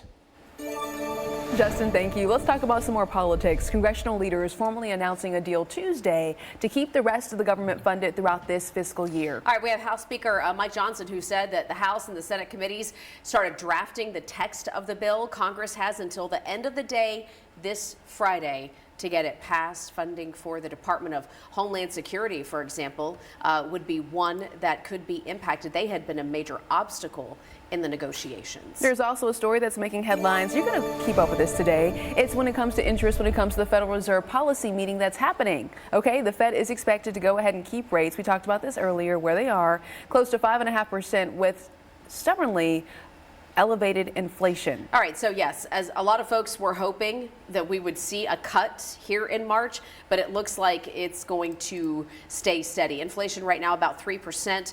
The Fed Chair Jerome Powell has said that he wants to get that target rate of 2%. So we have more work to do. That means higher borrowing rates, probably going to stay for now. It's possible that we could see something shift in the summer, maybe June. We'll keep an eye on it for you. Coming up, forget flowers for the spring, but how about a pebble? We're going to tell you why penguins are showing their love in a very peculiar way.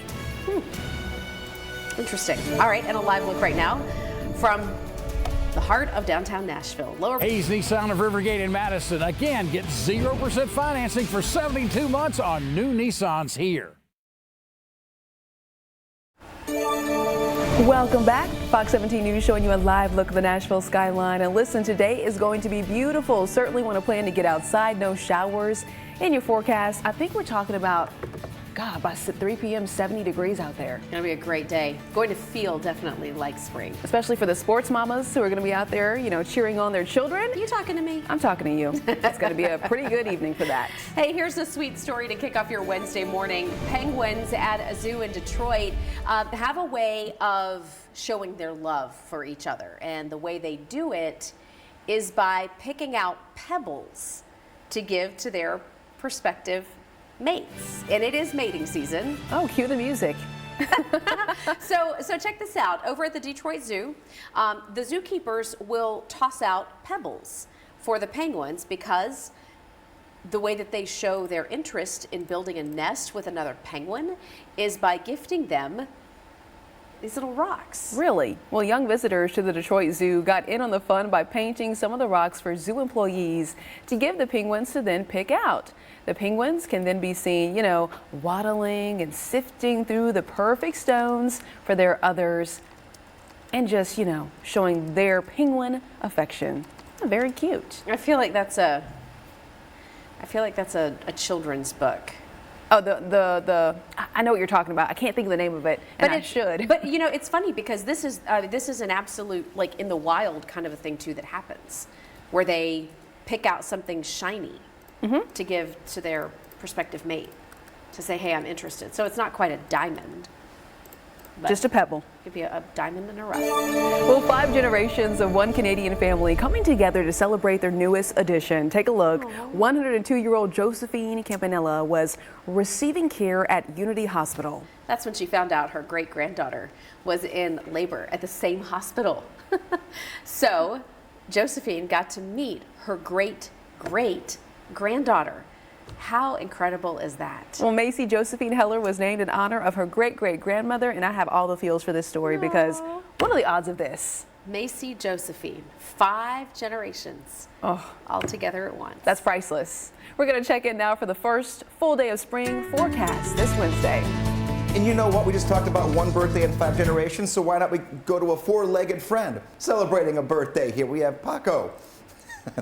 Okay, Aww. I don't know how you got Paco to wear the hat, but Paco just looks happy. He's like, this is my day. We're going to enjoy it. All the treats in the world for you, Paco. Victoria, thank you for the picture this morning. 49 degrees at 9 a.m., 62 at noon, 70 degrees at 3 p.m. Even the morning hours are so much better than yesterday. We had the teens and 20s for wind chill. Now we're talking 30s and 40s. We're up to 62 as early as noon today. How do you get us your photos? The same way you've been doing it since October of 2022. You go to my Facebook page right there. You find that photo. It's pinned to the top. It's the top post there. Send in your photo with your dog's name, maybe where you're from, or a little story, just like Paco's birthday right there. And you can see your dog right here on Fox 17 News this morning.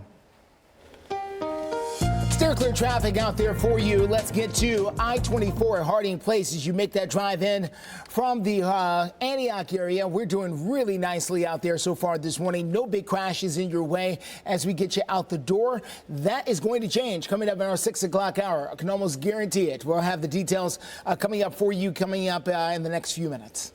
Thank you. Right now in consumer news, the cost of nearly everything continues to increase. We know that, but it also includes how much we shell out for our four-legged family members. A new study by pet care site rover.com of the true cost of pet parenthood reveals that pet owners are spending more to give their animals a similar lifestyle to what they live. The annual cost for dog essentials surged about $100 from 2023 to 2024 for cats. That number pounced $70 more than they did in about a year ago. So those increases for both dogs and cats, in large part driven by the cost of pet food. But again, if people are spoiling their dogs like they spoil themselves, then yeah, they're spending a lot of extra money on stuff like treats, toys, clothes. Beds, strollers, harnesses, you know, all those things. And then of course you have to factor in medical expenses. And I would say, like, on the sad side of this story, but something that we do need to continue to talk about is, you know, the people who get pets and don't realize what a commitment that is. And then we end up with people ditching their pets at the shelters that are now overrun. So please just keep in mind that it is a big responsibility. We're going to Sinclair Cares this Wednesday morning, though, because nearly 2/3, we talk about this here, nearly 2/3 of fourth graders across the country are struggling to read at grade level. That's why our Fox 17 News and parent company Sinclair Broadcasting, we're partnering with Reading is Fundamental. Our goal is to support children's literacy. So right now, scan the QR code on your screen to donate to our virtual book drive. 6 o'clock hour starts right now. You're watching Fox 17 News This Morning, your Code Red station. Now on Fox 17 News this Wednesday morning, Metro Council choosing to honor the victims of the Covenant school shootings as we approach the year mark of that tragedy. The United Cajun Navy steps in to help find 22-year-old Riley Strain. Coming up, I'll have the details. And the forecast shifting to spring very quickly for us here. One chance of rain before the weekend, and then one of our best weekends of the year. We'll look ahead to both coming up in your forecast.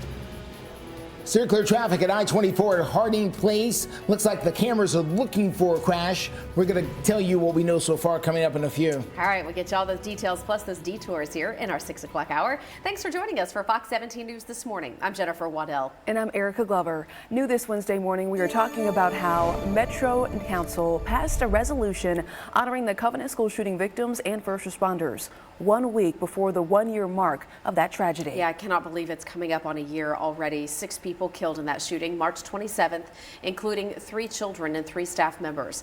This resolution in Metro Council honors the victims, but also praises the efforts of first responders. We know that Sandy Ewing is the sponsor of this resolution. She spoke last night asking for prayers for that community and for stricter gun control laws. I know you will all join me in wishing them peace and comfort as they grieve and remember their loved ones, and in thanking our MMPD officers who responded and acted quickly. But at the same time, do not become numb to what is in front of us. Don't let this be our normal. By the way, Council did vote unanimously to pass that resolution. It rips your heart out. It really does. This morning, we also know the United Cajun Navy is going to be at the Cumberland River searching for 22-year-old Riley Strain later this morning. Wanted to give you a little bit of information about the United Cajun Navy because you might be wondering, is this some offshoot of the military? No, it is not. This is a 501c3 nonprofit group that goes around the country to help families and children in all kinds of situations. So they're here in Nashville now to help in the search for Riley. Fox 17 News' Kieran Aguilar joining us live in the area where they're going to be set up searching. Kieran, what do you know and what is the family also saying about this? Well, the family is frustrated, but not at police, just frustrated that they haven't been able to find their loved one. Now, the deputy commander of the United Cajun Navy says that their search will begin at dawn here behind me at the Shelby Park boat ramp. Now, it's dark to see, but we are expecting crews to have their boats on the Cumberland River and try to find Riley where his phone last pinged near Gay Street. This is the last interaction we have of Strain, captured on police body camera video. I'm good. How are you? Good. The video was taken near the bridge under Public Square Park, where he was last seen on March 8th. So far, what we know was he was kicked out of Luke Bryan's bar on Broadway, intended to go to his Tempo Hotel, and went the wrong way. Since then, Metro Police have been relentlessly searching for him, along with the public. 2 TikTokers finding his bank card over the weekend. Now, the United Cajun Navy is stepping in. We'll just do as exhaustive a search of the water and the banks as we can in that craft. And we also have an airboat coming back here. He was here last week. He's coming back here toward the end of the week. Flag is asking volunteers to come help in the search, but they have to be under the umbrella of UCN. They're also advising people to not search the riverbanks on their own because it could be dangerous. Reporting live in Nashville, Kieran Aguilar, Fox 17 News, your Code Red station. Kieran, thank you. And Nashville Mayor Freddie O'Connell's office also speaking out in regards to the search, writing, "The mayor joins people across the city in praying for Riley Strain's family and for him to be located. The mayor has committed numerous resources to finding Riley and bringing answers to his family. MMPD continues to update the mayors regularly when it comes to search efforts. Anyone with information is encouraged to call Metro Police." And we do know that the weather conditions for those searchers today are in their favor. Greg is here to talk about how the forecast is shaping up for this Wednesday. Yes, mild temperatures, not a lot of wind. We're going to have no rain, so weather should not slow anything down in terms of just trying to get those efforts moving here as the sun's coming up and we get moving through today. Taking a look, sunshine until later this week. Today, almost unlimited, just like yesterday, but even warmer, up near 70. Not too warm, not windy, almost a perfect day for us. Thursday into Friday, that's our next rainmaker, especially Friday itself. Thursday, most of those hours going to be on the dry side, but ending the week with some rain that will move in. We are 23 degrees warmer than we were at the same time yesterday in Nashville. Where does that put us here at 6:05? Puts us at 49 degrees, mainly clear. Sun not up yet. Our sunrise will officially be at 6:59 later on this morning. We'll take a look ahead to that rainmaker that we have Thursday into Friday, time it into and out of the area and see what impact it could potentially have to any Friday evening or weekend plans coming up in the next check of your Code Red forecast. Steer clear traffic for you out there. Let's get to I-40 at Dallas and Pike as you make that drive into Nashville there from the airport area. We're doing really nice as you get started out there. No big delays over at the airport. No big delays out there on the road. We're doing very well, whether you're coming in from I-40 and the Dallaston area, Mount Juliet and Lebanon, or whether or not you're coming in here on I-24 from Antioch, Bell Road, in that area. You're looking very nice as well. We'll continue to watch the roads here for you, let you know exactly what we find as we're live and local with you through 9 o'clock this morning. All right, Justin, thanks so much. 6:06 right now, Operation Crime and Justice. Metro Police have now arrested a teenager they say is connected to the shooting death of a man in Madison. Police say 18-year-old Marcus Ladd was arrested yesterday, and we're showing you his photo right here. He's accused of killing Gregory Manning on March 8th. Police say Marcus Ladd asked the victim to meet him at a North Nashville apartment complex, and then there was some kind of argument that broke out, and ultimately Manning was shot. Marcus Ladd, though, is now in custody. We have parents in Rutherford County who want the school district. Nashville's most trusted pest control company. Yeah. U.S. Pest.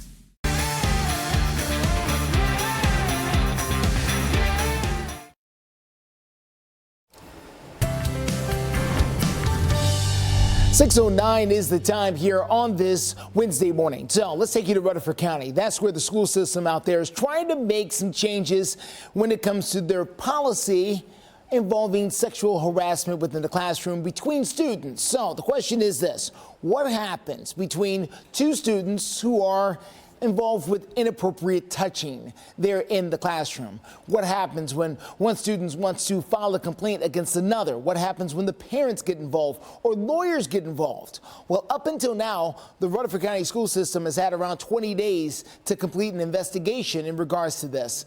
They say 20 days is way too short, and oftentimes it takes much longer than that before they can get everyone on the record about exactly what happened. And they say sometimes that really frustrates parents, and that's led to some changes.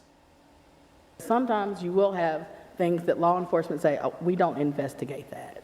That's just not something that we would do, but parents still feel the need to find some type of justice, if you will, under something, and that's where Title IX is designed to give them something, but it's also designed to give our respondents super due process, so we have to look at that as well. So coming up in a few minutes, we're going to tell you why parents are so very frustrated and how long does Rutherford County now have to take a look at such claims. We've got the answers for you, and a warning: if you're a parent, this may frustrate you just a little. That's coming up in our 7 to 8 o'clock hours. And a look at our forecast here. Watching later this week, your late Thursday into Friday. That is our next weather maker when rain begins to move in. Dinner time, rain begins to move in from south to north, starting right along the Alabama state line, tracks more toward I-40 by about 10 p.m. And then throughout the overnight gets a little more steady and gets a little bit heavier as we go into your Friday itself. Bands of rain on and off. Here is future track for you. Starting off right now through the rest of today, not a problem at all. We have no rain in the forecast for your Wednesday, only sunshine. Thursday starting off dry. Clouds will be on and off throughout the day, and then here is that 4 p.m. timestamp that I told you about. 4 o'clock to 10 p.m. that rain does move to the north, tracking toward I-40, and then continues to move north overnight into Friday morning. At 7 a.m., we're tracking rain for our last day of the students that are at school and also of the work week. There'll be some showers out there on the radar, and those will linger on and off for you throughout the afternoon and the evening. You're going to have the umbrella, using the windshield wipers, and I would just suggest waking up a little early, starting that alarm a little early for your Friday. But good news is rain moves out in time for the weekend. Steer clear traffic. Let's get to I-40 at Spence Lane over on the east side. As you can see, traffic there moving along very nicely. No big problems over there on that east side of downtown. You are rolling along smoothly this morning. If something does change, we'll be here to let you know. But right now, we're accident free on your roads. Well, coming up, a man suspected of assaulting a teenager in a Nashville park. We've now got a better idea of what that suspect may look like. And a teenager in charge of a death or to 250 on the house. Oak Grove Racing, Gaming, and Hotel. All kinds of awesome. His Fox 17 This Morning newscast is sponsored by Sarah Chevrolet Buick GMC of Nashville. Right now in Operation Crime and Justice, an update, a very disturbing update, as Metro Police released a sketch of a man accused of sexually assaulting a teenage boy in a Nashville park. It happened earlier this month. Well, the suspect is accused of assaulting a 15-year-old over in Seven Oaks Park. This was back on March 7th. Look at this screen. An artist with the TBI worked with the victim to go ahead and develop the sketch that you're looking at. Police say the victim said that he went to the park near his home, and that's when a strange man dragged him into the woods. The teenager says the man ran after seeing other people nearby. If you'd like to check out a full description of the suspect, go to fox17.com and click on this story. Getting you updated now on a story that we first brought you yesterday morning. We gave you limited details as they were coming in, but we now know that a cat looks to be the culprit behind an apartment fire in Spring Hill. The Spring Hill Fire Department rescuing 2 cats and 1 dog. Nobody was home at the time of the fire, according to the department that was out there working. The fire marshal there in Spring Hill says one of the cats likely turned on the stove, which is what started the fire. Crews took immediate action, of course, to get in there and try to get this thing down. You know, you get a fire in an apartment complex, and that is of big concern. And they did safely evacuate all the pets from the 3rd floor apartment. Damage to the building estimated to be about $150,000. Goodness gracious. Well, a teenager is now behind bars after being accused for the shooting death of a security guard over in Antioch. Updating you now on a story we first brought you in Operation Crime and Justice. We now know this 19-year-old Isaiah Moore and 2 other people, according to police, were breaking into cars at the Illusion Bar and Lounge. Investigators believe the 3 of them, as they were breaking into cars, shot the security guard Maurice Thomas Jr., killing him. We understand that Isaiah is now under arrest in connection to all of that. The other 2 people are still on the run. We're going to check in now with our Code Red meteorologist because, Greg, this morning folks at the bus stop might need a jacket, but then today they're going to want to shut it off and have those short sleeves on. Finally. I mean, the mornings have not been good so far this week. We've got the good stuff right now, and you're right, later on today, any after-school activities, any sports, everything looks good. So let's just do it. Get your school day forecast. First bell, temperatures are going to be much more manageable than they were when they were in the 20s yesterday and the day before. After school, temperature of 70 degrees, a little bit of a breeze, but it'll be out of the south, so warm air being pushed into the area for us here. First full day of spring, it's going to feel like it. So yeah, maybe they do want to get outside later today. The backyard forecast, 49 degrees at 9 a.m. After school will be right around 70, but not just at 3 p.m. We'll stay in the 60s all the way through about 7 or 8 o'clock tonight, and then gradually stair-step back down into the 50s and 40s overnight. Overall, and generally speaking, a really good forecast. Also today is National Proposal Day. Just saying, that's what the national day is. But look at, could you ask for a better day? 68 degrees. Maybe that isn't your game plan. I hope I didn't spoil it for you. First of all, 68 degrees later on this afternoon, 66 degrees for your Thursday and Friday. Little extra time here on Thursday and Friday itself because we do see some rain here. Think back to last week. Thursday into Friday, we had thunderstorms that came in overnight, a lot of thunder, a lot of lightning. We even had a tornado warning in Franklin County, Tennessee. None of that this time around. The timeline is the same, though. That rain will move in after dinner time on Thursday, pick up overnight into Friday, and then track us into Friday itself. But as of right now, I'm not even concerned about thunder and lightning. Much less severe weather. This one much easier to get through, and that rainfall will actually help us going into our growing season and our planting season. Steer clear traffic for you this morning. Let's get you to 24 at Harding. Making that drive in from the south and east side of town. You can see their traffic is moving, but boy, is it stubborn.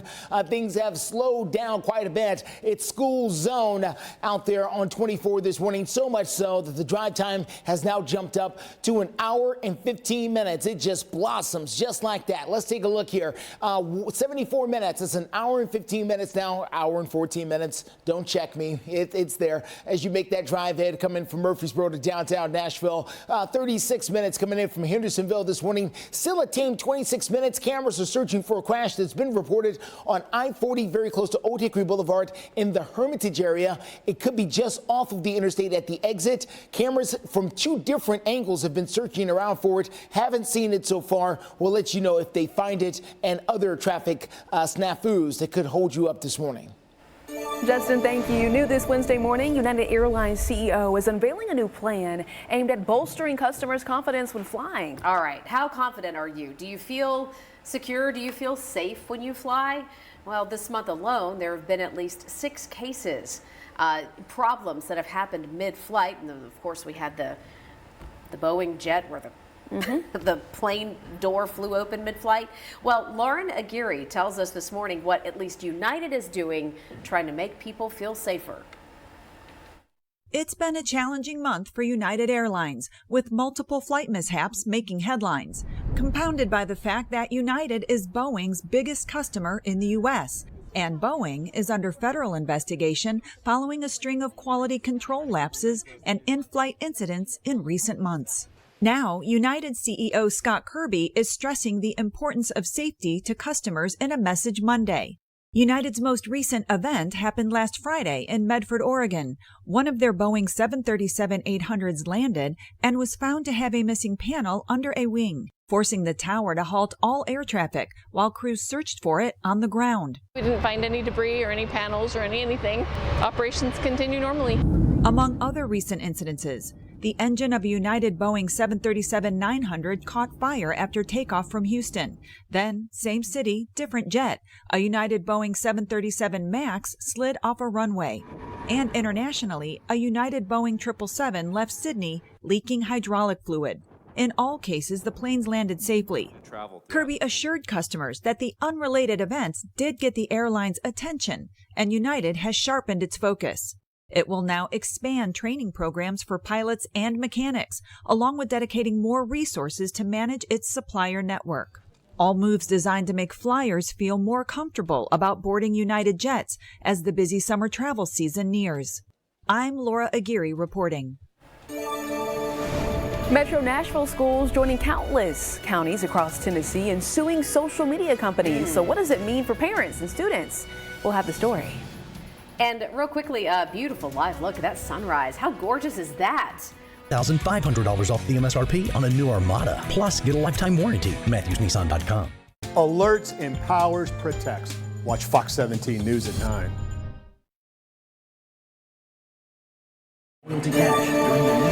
Hey there, good morning and welcome back into Fox 17 News this morning. Glad to be here for you. Metro Nashville Public Schools, now one of more than 24 school systems across our state suing several social media platforms. All of the counties that are filing lawsuits are here in yellow. So you can see Davidson and Wilson County right here. We've got Clarksville, Montgomery County Public Schools here. Also close to our viewing area would be Putnam County over on the plateau. And then you can see a lot of districts over there in East Tennessee. Shelby County, which is where we find Memphis, also one of the schools that is involved here. So here's what we know about the lawsuit. Again, this is against social media platforms. We're talking Facebook, Instagram, TikTok, and other sites because these school districts want to increase accountability and provide tools to protect children. School leaders say without proper safeguards in place, students are turning to social media more often, and with that, they are seeing all kinds of problems, increased classroom disruptions, a rise in mental health issues, expanding health concerns, and another hot topic for Tennessee schools, not connected to these social media platforms, but something that we've been talking a lot about now that Justin's going to dive into is the school voucher system here in Tennessee, at least the one that's being proposed. Oh yes, it's something I've been following and we've been following here at Fox 17 News for several months now. Do you think school vouchers should be allowed in Tennessee? There are 3 different plans out there right now, but according to 80% of you who've casted your vote so far, 1,800 people have voted. 80% of you have said yes, they should be allowed in the state of Tennessee. If you would like to cast your vote, you can do so by joining our X page. You can find us at Fox Nashville. You can also scan that QR code right there on your screen. That's going to be your best bet to get to us so you can make your voice heard. All right, let's check on the forecast. Greg is working on some more complicated pieces of the puzzle for you. I'm going to give you a real quick weekend outlook while he's doing that. So looking so good for your weekend. The first full weekend of spring and really showing out here. 69 degrees on Saturday, 70 degrees on Sunday, and we do expect to see a lot of sunshine. Beautiful afternoons, no rain forecasted right now for the weekend, and really mild mornings. Look at the lows, 46 degrees. All in all, shaping up to be a fantastic, I'd say maybe even a 5-star weekend. Maybe. Let's take a look at, let's see what happens with that. All right, let's take a look at clear traffic this morning. This is going to be I-24 at Hickory Hollow Parkway. This is in Antioch this morning.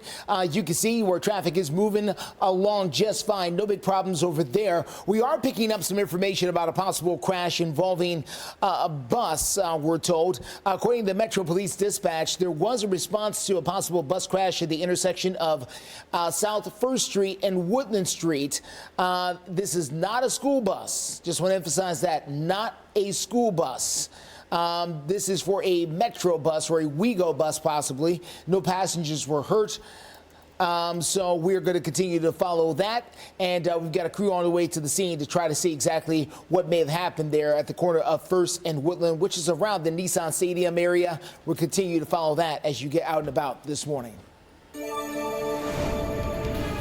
Coming up in a few minutes, Metro Police responds to claims that they aren't doing enough to help find the missing University of Missouri student. And there is a bill that is trying to close a loophole in the judicial.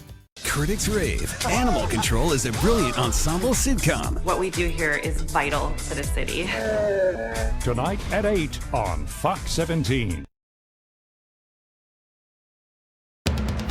You're watching Fox 17 News This Morning, your Code Red station.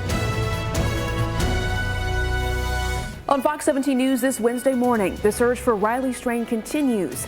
The University of Missouri student gone for over a week now. And the law in honor of Julian Ludwig, the Belmont student shot and killed last fall, continuing its journey through our state legislature. A beautiful live look at the sunrise coming up over downtown Nashville and beyond. Folks, we're so glad to have you here with us. We've got a quick look at your weather and those updated forecasts in minutes. This is a live look at I-40 over here in the Hermitage area. Things are rolling along pretty well. We're going to tell you about where some slowdowns could be coming up in a few. A lot to get to, but first, thank you so much for waking up with us here on a busy Wednesday morning for Fox 17 News. I'm Erica Glover. And I'm Jennifer Waddell. Our top story unfolding right now at dawn. Volunteer search teams from Louisiana said this is the time they would start canvassing Nashville looking for missing college student Riley Strain. It rips your heart out. It really does.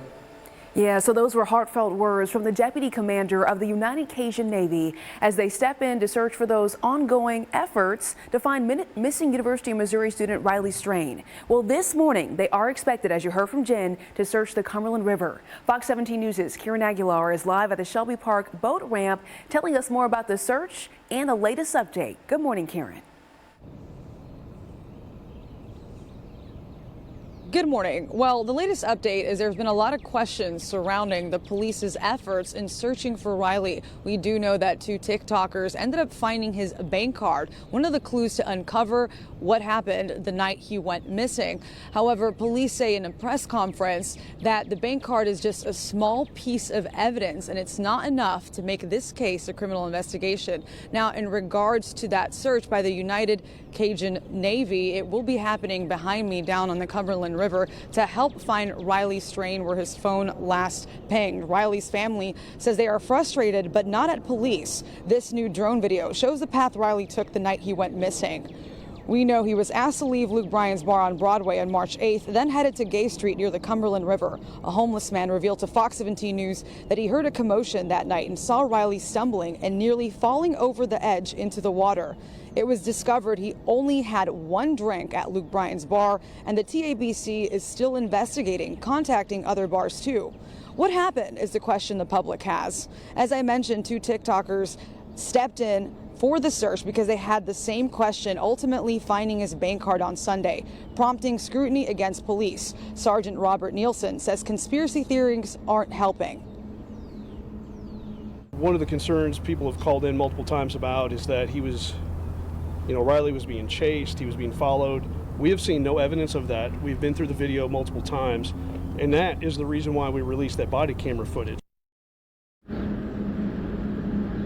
The deputy commander of the United Cajun Navy says, as you mentioned, there will be a search here behind me at the Shelby Park boat ramp at dawn. Reporting live, Karen Aguilar, Fox 17 News, your Code Red station. Karen, thank you very much. State lawmakers right now are pushing for change when it comes to releasing violent offenders back on the streets. This does come after the death of Belmont University student Julian Ludwig, who was shot and killed while walking in an Edge Hill park. That was last fall. Well, the man on your screen right here, accused of killing her, his name, Shaquille Taylor. He is now charged with felony murder. All right, court records show that Taylor is no stranger to breaking the law, and that's where Julian's law comes in now. So he had been charged last April with aggravated assault with a deadly weapon. That case got dismissed after he was found incompetent to stand trial. Julian's law aims to close that loophole. The public safety is at serious risk by allowing dangerous individuals back into society to reoffend without receiving the appropriate mental health services and, candidly, the supervision that they need. Well, what you should also know about this case is that Julian's law is now making its way through our state legislature. Fox 17 News reporter Peyton Muse is going to break down the law coming up later during our 7 o'clock hour.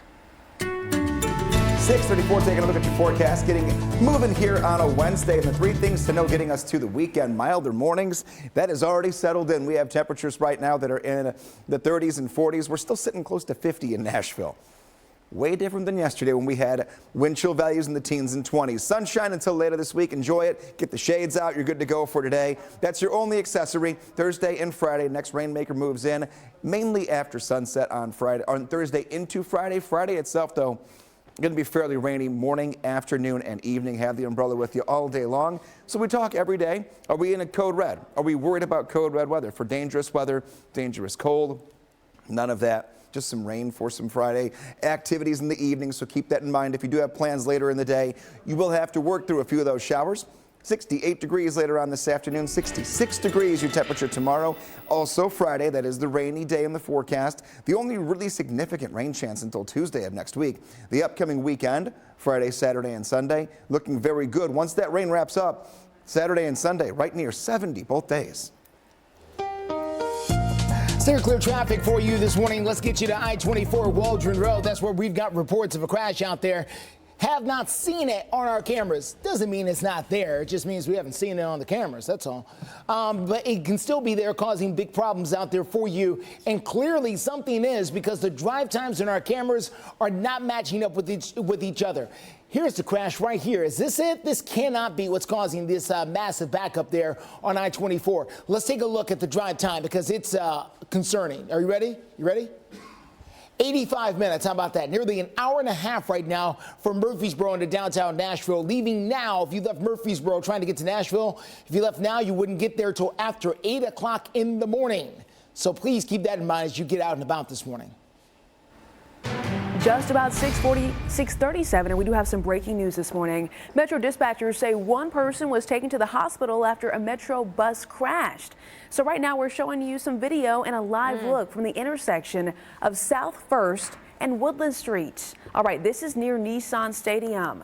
Dispatchers telling us none of the passengers on the bus were injured, but one person, like I said, was taken to the hospital. The call coming in around 5:50 this morning. So right now we're making calls, working to get some more updates. We'll be sure to share any details on fox17.com as soon as we get some more information.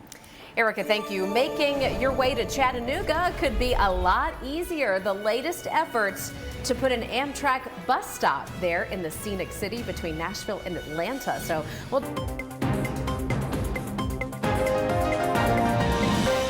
This Fox 17 This Morning newscast is sponsored by Southeast Financial Credit Union.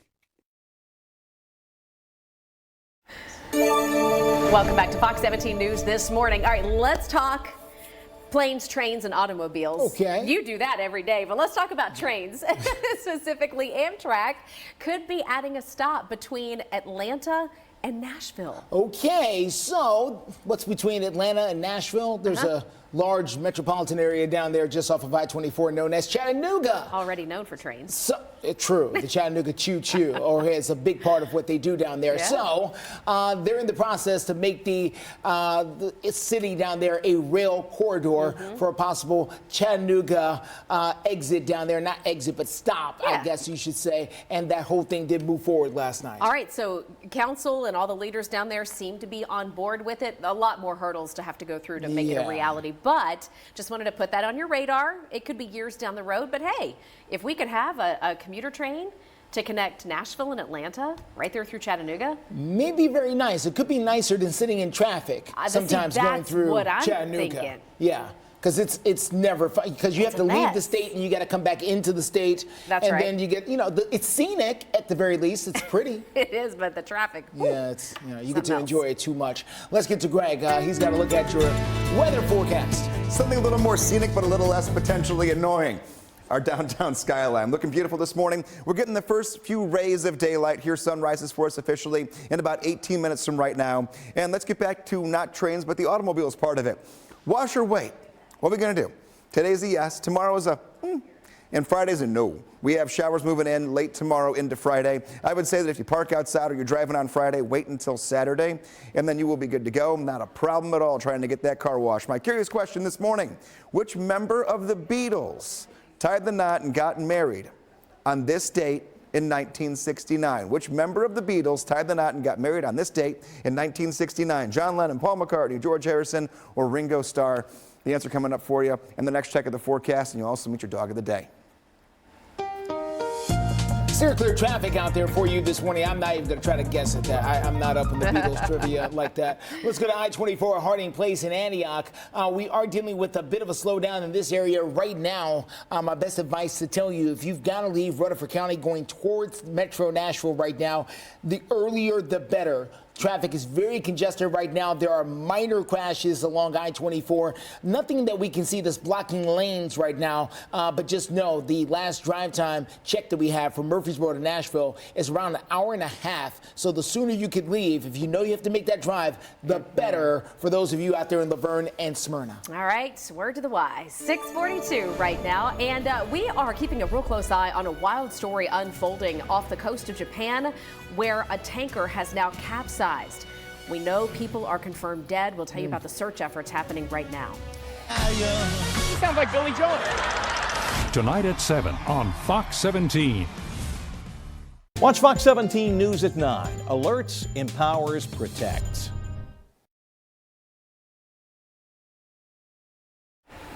Okay, 6:45 is the time. Now to Operation Crime and Justice. And listen, this is a topic we've been covering for more than a year.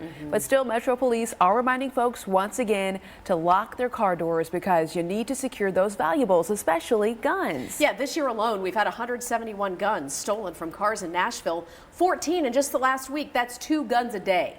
2 guns a day stolen from cars in Nashville. And listen, we all know that whoever is stealing these guns does not have good intentions with them, right? I mean, these are guns that end up, as Metro Police have confirmed, they end up being used in crimes. So lock your car, period. First and foremost, all right? Nashville's not a small town anymore. No, it's not. And if you do keep a weapon in your car, you either need to put that in a lockbox just to keep people from stealing it, or take it out when you get out of your car. In politics, though, lawmakers in both chambers of the Tennessee legislature are supporting a bill to ban marriage between first cousins in our state. Yeah, they're officially trying to get this on the books here. State Democratic Representative Darren Jernigan and Senator Jeff Yarborough are behind the plan, and if this passes into law, the bill would take effect immediately. Okay, there's a story that's trending on social media, and you really have to listen and see it to believe it. This woman in Australia decides to go ahead and get some stretching in before breaking into a breaking into a bakery. You see, it's so bizarre, I had to trip over my words. Listen, just watch the surveillance footage captured. There she is doing some yoga moves, and then she goes in for the steal for croissants. She was stealing bakery items. What? Was it yoga or breakdancing when what you speed it up? What is she doing? Here's the thing, so though. She's limber.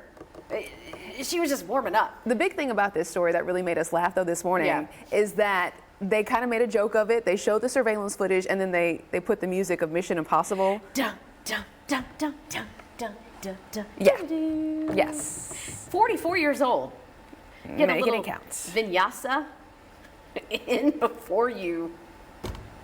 What was she thinking? There's your sign. What How can was you don't see a camera? You're doing all the stretching. You're down there, but you don't see a camera looking right at you. She did get booked. Maybe she's trying out for. Maybe this is her audition. Maybe she thinks this is her big chance. She even has the outfit of trying to steal a place that has. Was she out running and then she made the quick decision to steal? Who knows? These things we'll never know. She was having a craving for carbs. She was on a run. Well, just never know. Hey, let's talk the jackpot. Well, yeah, because if you win the jackpot, you won't have to steal any bakery items. This is true. Nobody won the Mega Millions last night. So the jackpot as of right now is $977 million. That's all I need, Jen. I know. Listen, we'd take a whole lot less than that, I'd say. Yeah, truly. The winning numbers were really up there. They were all high numbers, like 24 and above.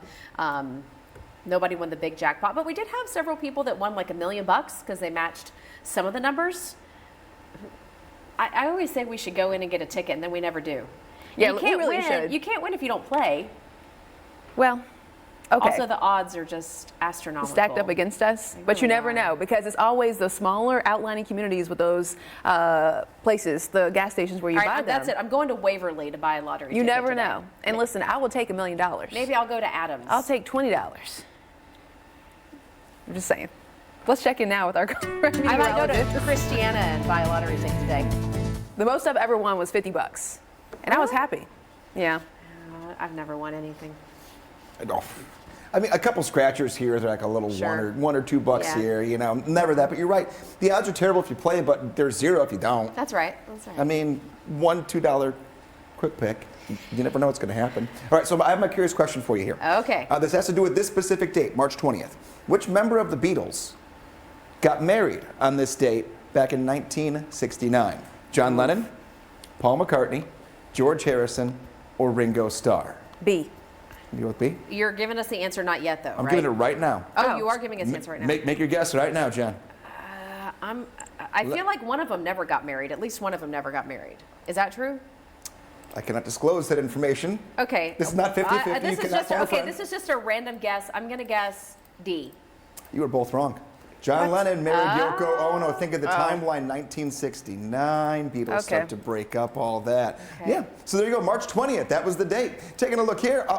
Happy birthday, Paco. First birthday for our dog of the day. Sent in by Victoria, 49 degrees. Temperature at 9 a.m., 62 at noon, 70 degrees at 3 p.m. Sunshine all day long. We're looking good to go. This is the best morning we've had in several days since the weekend, really, with temperatures that have gotten their way back into the 40s to near 50. We'll be at 65 degrees at 1 p.m. How do you send me your photos if you haven't caught on yet? Or maybe you have a new friend who just joined your family. Here's how you do it. You go to Facebook, meteorologist Greg Bobus, the pinned post at the top. You can't miss that photo right there. She likes getting mail, if you can't tell.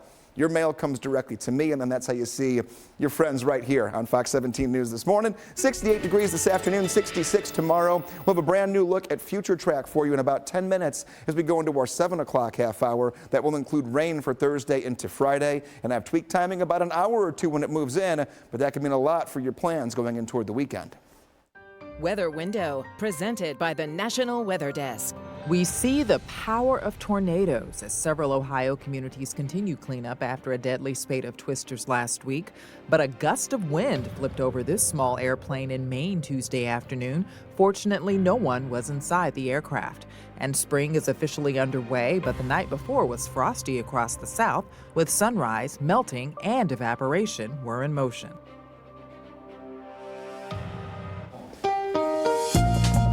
Steer clear traffic this morning at 6:51. Let's take a look at what we're dealing with out there at I-24 Hickory Hollow Parkway in the Antioch area. As you make that drive into town, traffic starting to bunch up here as you make that drive in. Listen, you get behind the wheel in Murfreesboro trying to make that drive into Nashville, get your mind right, okay? Because it's just going to be one of those days, all right? 89 minutes is what we're talking about. Don't see, well, maybe I can make it quick. No. Telling you now. It's 89 minutes, okay? So you get behind the wheel. You can take us with you on the phone, plug it into your car. You can do it that way. Listen, don't watch, but we'll be there with you. Just know it's going to be a drive this morning. Justin, thank you. Congressional leaders formally announcing a deal Tuesday to keep the rest of the government funded, at least throughout the rest of this particular fiscal session. This is what we refer to as kicking the can down the road. Cannot seem to come to any kind of long-term big agreement on this. House Speaker Mike Johnson, though, did say that House and Senate committees have started drafting the text of this bill. Congress has until the end of the day Friday to get it passed. Now, funding for the Department of Homeland Security, for example, had been a major obstacle in these negotiations. So we will see what they can come up with before the end of Friday. We're also following up when it comes to international headlines because 7 crew members from a South Korean tanker, they have been pronounced dead this Wednesday. This is a big story that's been developing internationally here this morning, so we want to get you updated. This is just off the southwestern coast of Japan. The Coast Guard out there says they got a distress call from this tanker. By the time they got out there, though, it was already capsized. It was under. So we do know it hit rough waters. And Erica mentioned the number of people confirmed dead so far is 7. There are several people still missing. We understand 1 person was rescued. So we'll continue to monitor this developing story and keep you updated through 9. Just ahead here on Fox 17 News this Wednesday morning, forget the flowers, okay? How about A pebble. We're going to show you why penguins show their love in a pretty peculiar way that you might not be aware of. Is it shiny? Does it come in the form of carrots? Ooh. No? Okay. Look at this. Hey, 24-karat looking sunrise here to kick off your Wednesday morning. Golden glow already here over Middle Tennessee and Southern Kentucky. Good morning to you. Quick reminder, we always have you covered live and local starting at...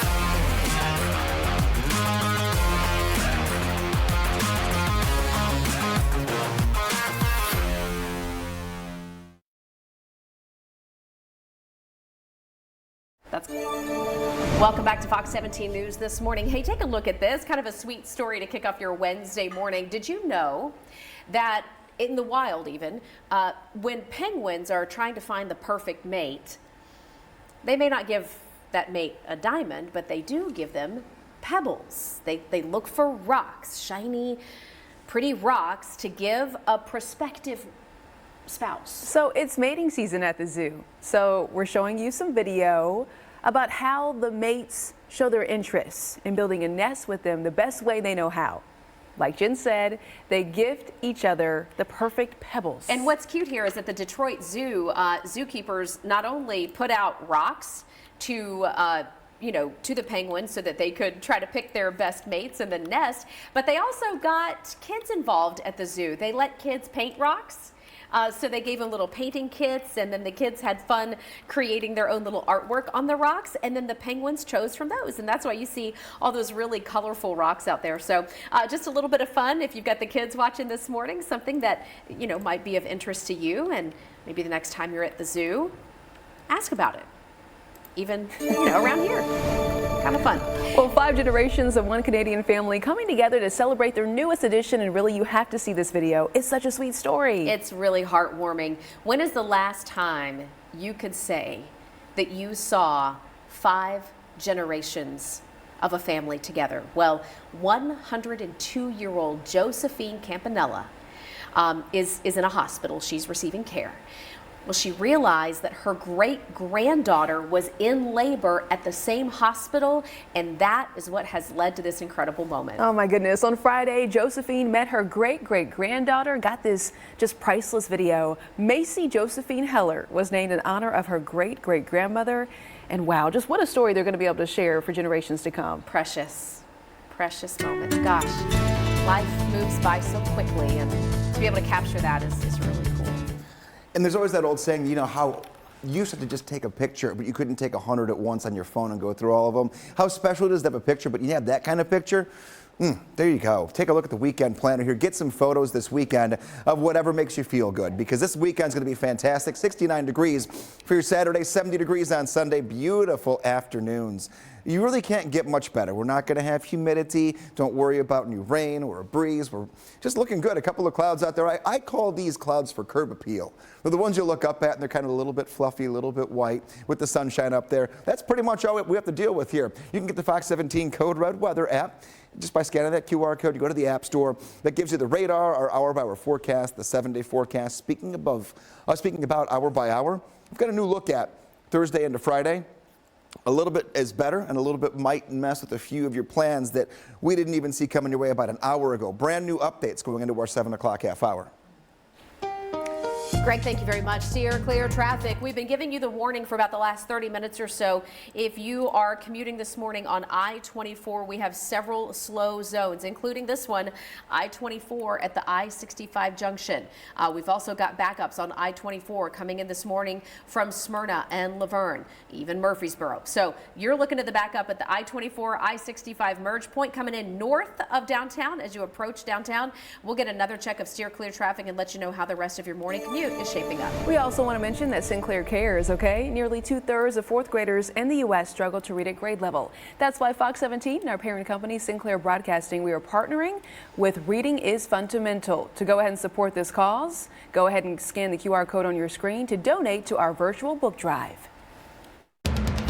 You're watching Fox 17 News This Morning, your Code Red station. Right now, we really are focusing on bringing Riley home. His last point. He's my best friend. He's everything. So much emotion from the parents of 22-year-old Riley Strain. Bringing him home is the focus of those closest to him and for Metro Nashville police detectives leading this investigation.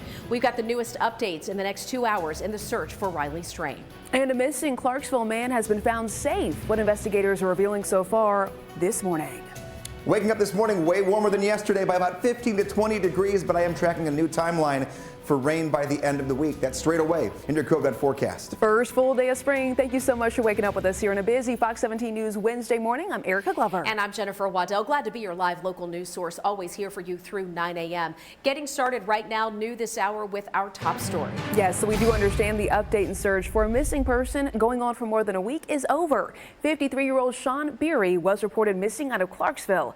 Well, Beery works at a local Goodwill store. Contacted his employer back on March 8th saying yes, he would be in for the next day, but never showed up. This morning, though, good update. We are now learning Clarksville police say officers found Sean Beery. At the moment, though, they're not going into detail. They are just saying he is safe. And he was one of several people missing here in the mid-state. An update now on the search for Riley Strain. Updates on the breaking news story as it's now making headlines across the country. Continuing coverage as Riley Strain, the 22-year-old Mizzou student, has been missing for days. And the family is questioning how Metro Police are working this case, wanting to know whether officers are exploring every option. We have coverage this morning as we are down along the Cumberland River. In fact, just yesterday had a chance to fly our drone over that area where crews have been focusing their searches. Fox 17 News reporter Karen Aguilar joining us live out there this morning. Karen, I understand that some volunteers from the United Cajun Navy, which is a strictly volunteer operation, going to get out there this morning to try to help find Riley. Yeah, that's right, Jen. They're expected to be here later today. Actually, they were expected to be here at dawn, but as you can see behind me, they're not here yet. However, that doesn't mean that they won't show up. And we're here at the Shelby Park boat ramp. And if you can just zoom a little bit behind me on that river, the Cumberland River, that's where boats are expected to be. And they will be searching where Riley Strain's phone last pinged the night he went missing. As you mentioned, it will be volunteer-led. David Flagg, the deputy commander with the United Cajun Navy, met with Strain's family to gather information so volunteers can devise a plan to begin their ground and water search. Riley Strain was last seen on March 8th on Gay Street near the bridge under Public Square Park. Since then, he still hasn't been found, but two women who are popular on TikTok found a new piece of evidence, his bank card. Metro Police says it's not enough to turn this case into a criminal investigation. Riley's family says they wanted outside resources like the United Cajun Navy to help find Riley. We'll just do as exhaustive a search of the water and the banks as we can in that craft. And we also have an airboat coming back here. He was here last week. He's coming back here toward the end of the week. I contacted the United Cajun Navy to find out exactly what time they plan to be here and the details of their search. When and if they get back to us, we'll bring you that information. Reporting live in Nashville, Karen Aguilar, Fox 17 News, your Code Red station. Karen, thank you. Now, we also are getting a message from Nashville Mayor Freddie O'Connell releasing a statement regarding the ongoing search efforts. He joins people across the city, he says, in praying for Riley Strain's family and for that 22-year-old to be located. Now, the mayor says he has committed numerous resources to finding Riley and bringing answers to his family. Fox 17 News committed to bringing you complete coverage of the missing persons case and all of the others that we're following right now. You can see our coverage right now at fox17.com. Just search Riley. And here we are at 7:04 taking a look at your Code Red forecast, and we have nothing even close to Code Red weather for the next 7 days. Three things to know leading into the weekend. We started the week with these cold morning temperatures that were in the 20s and 30s and just kind of rough starts to the day. Yesterday was even a little bit of a chill. For the afternoon, we're done. First full day of spring, mild morning temperatures right side of your screen. We're in the 40s, right near 50. This afternoon, Nashville going to show off a little bit here on the first full day of spring. Upper 60s near 70 and sunny with a little breeze out of the south. Grab the shades and get some good spring clothes going on for you here. We'll take a look at what to wear in just a little bit. As far as the next rainmaker goes, the next time you need the umbrella, the windshield wipers, where the plans can be compromised a little bit. That's going to be late Thursday into Friday in the forecast. But here's a look at Lower Broadway. Top right-hand side of your screen. We're just past sunrise, about 5 minutes in. What a gorgeous blue sky this morning. 49 degrees to kick off the day. Get that cup of coffee, get moving at a normal pace because weather is not going to slow you down getting out the door when it comes to any impact to your traffic. At least weather won't be a part of that. Taking a look, 68 degrees later this afternoon. 66 tomorrow and on Friday, and nearly 70 on Saturday and Sunday. All eyes are pinned right now on Friday, though, planning that rainfall and what it could mean for late Friday plans.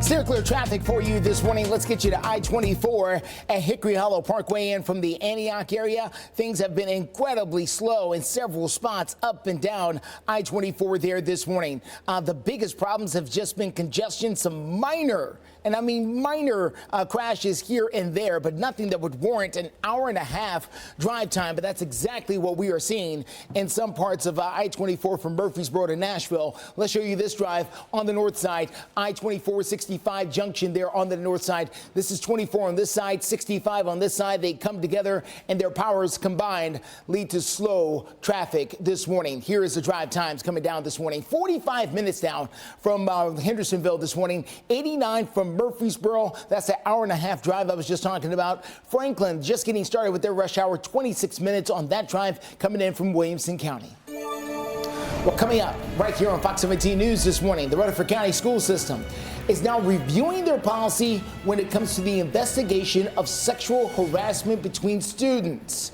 Parents want to see stronger punishment, but the school system says they've got limited power and limited time to give parents the punishment they want.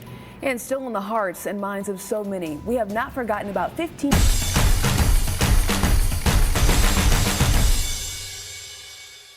This Fox 17 This Morning newscast is sponsored by Tennessee Home Buyers.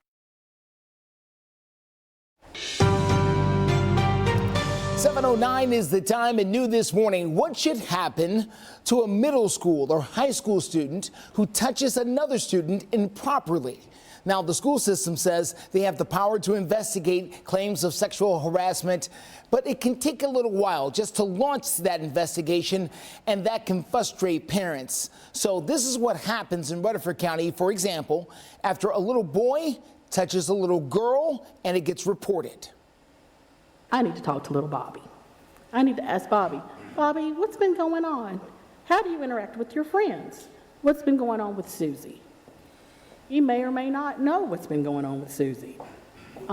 So Bobby, do you think you ever talk to Susie? Do you ever say anything to her like, oh, your hair looks silly, or oh, you have a silly butt, or I'm gonna poke you in your butt? Oh, I remember one time, and they'll tell you. Believe it or not, they'll tell you. That's a reporting phase. This is just a report. There's not an investigation. There's not consequences. Bobby, you were wrong. There's no presumption of blame, guilt, things of that nature. If Bobby continues, that might be a time where we might need to file a formal complaint, Mom and Dad. That's when we can kick in a formal investigation. And that is when the clock starts. Now, the school system used to have around 20 days to take a look at the claims. Now they've taken a vote and they've extended that from 20 days to 90 days. They say if something criminal has happened, they'll turn it over to the police so faster action can be taken. Now, Crisis in the Classroom is Fox 17 News' commitment to exposing problems in the classroom, in our schools, and finding solutions. If you have a story that you think we should be working on, you can send us an email. You can send us an email at news@fox17.com or call our tip line 615-266-4149. Time right now, 7:11, looking at our forecast, what we're tracking. We mentioned about 10 minutes ago that there was only about a 36-hour window in the next 5 days where we have a chance for some rain. Let's hone in just on that. The most important thing to know, when it's going to rain. Thursday evening into your Friday. Showers start very late on Thursday, and they will pick up more steadily overnight into your Friday. What I will tell you right now is that it's not going to be thunderstorm activity, and it will not be severe weather. Last Thursday into Friday, our timeline was nearly identical, and we had those rough storms that moved in overnight into Friday.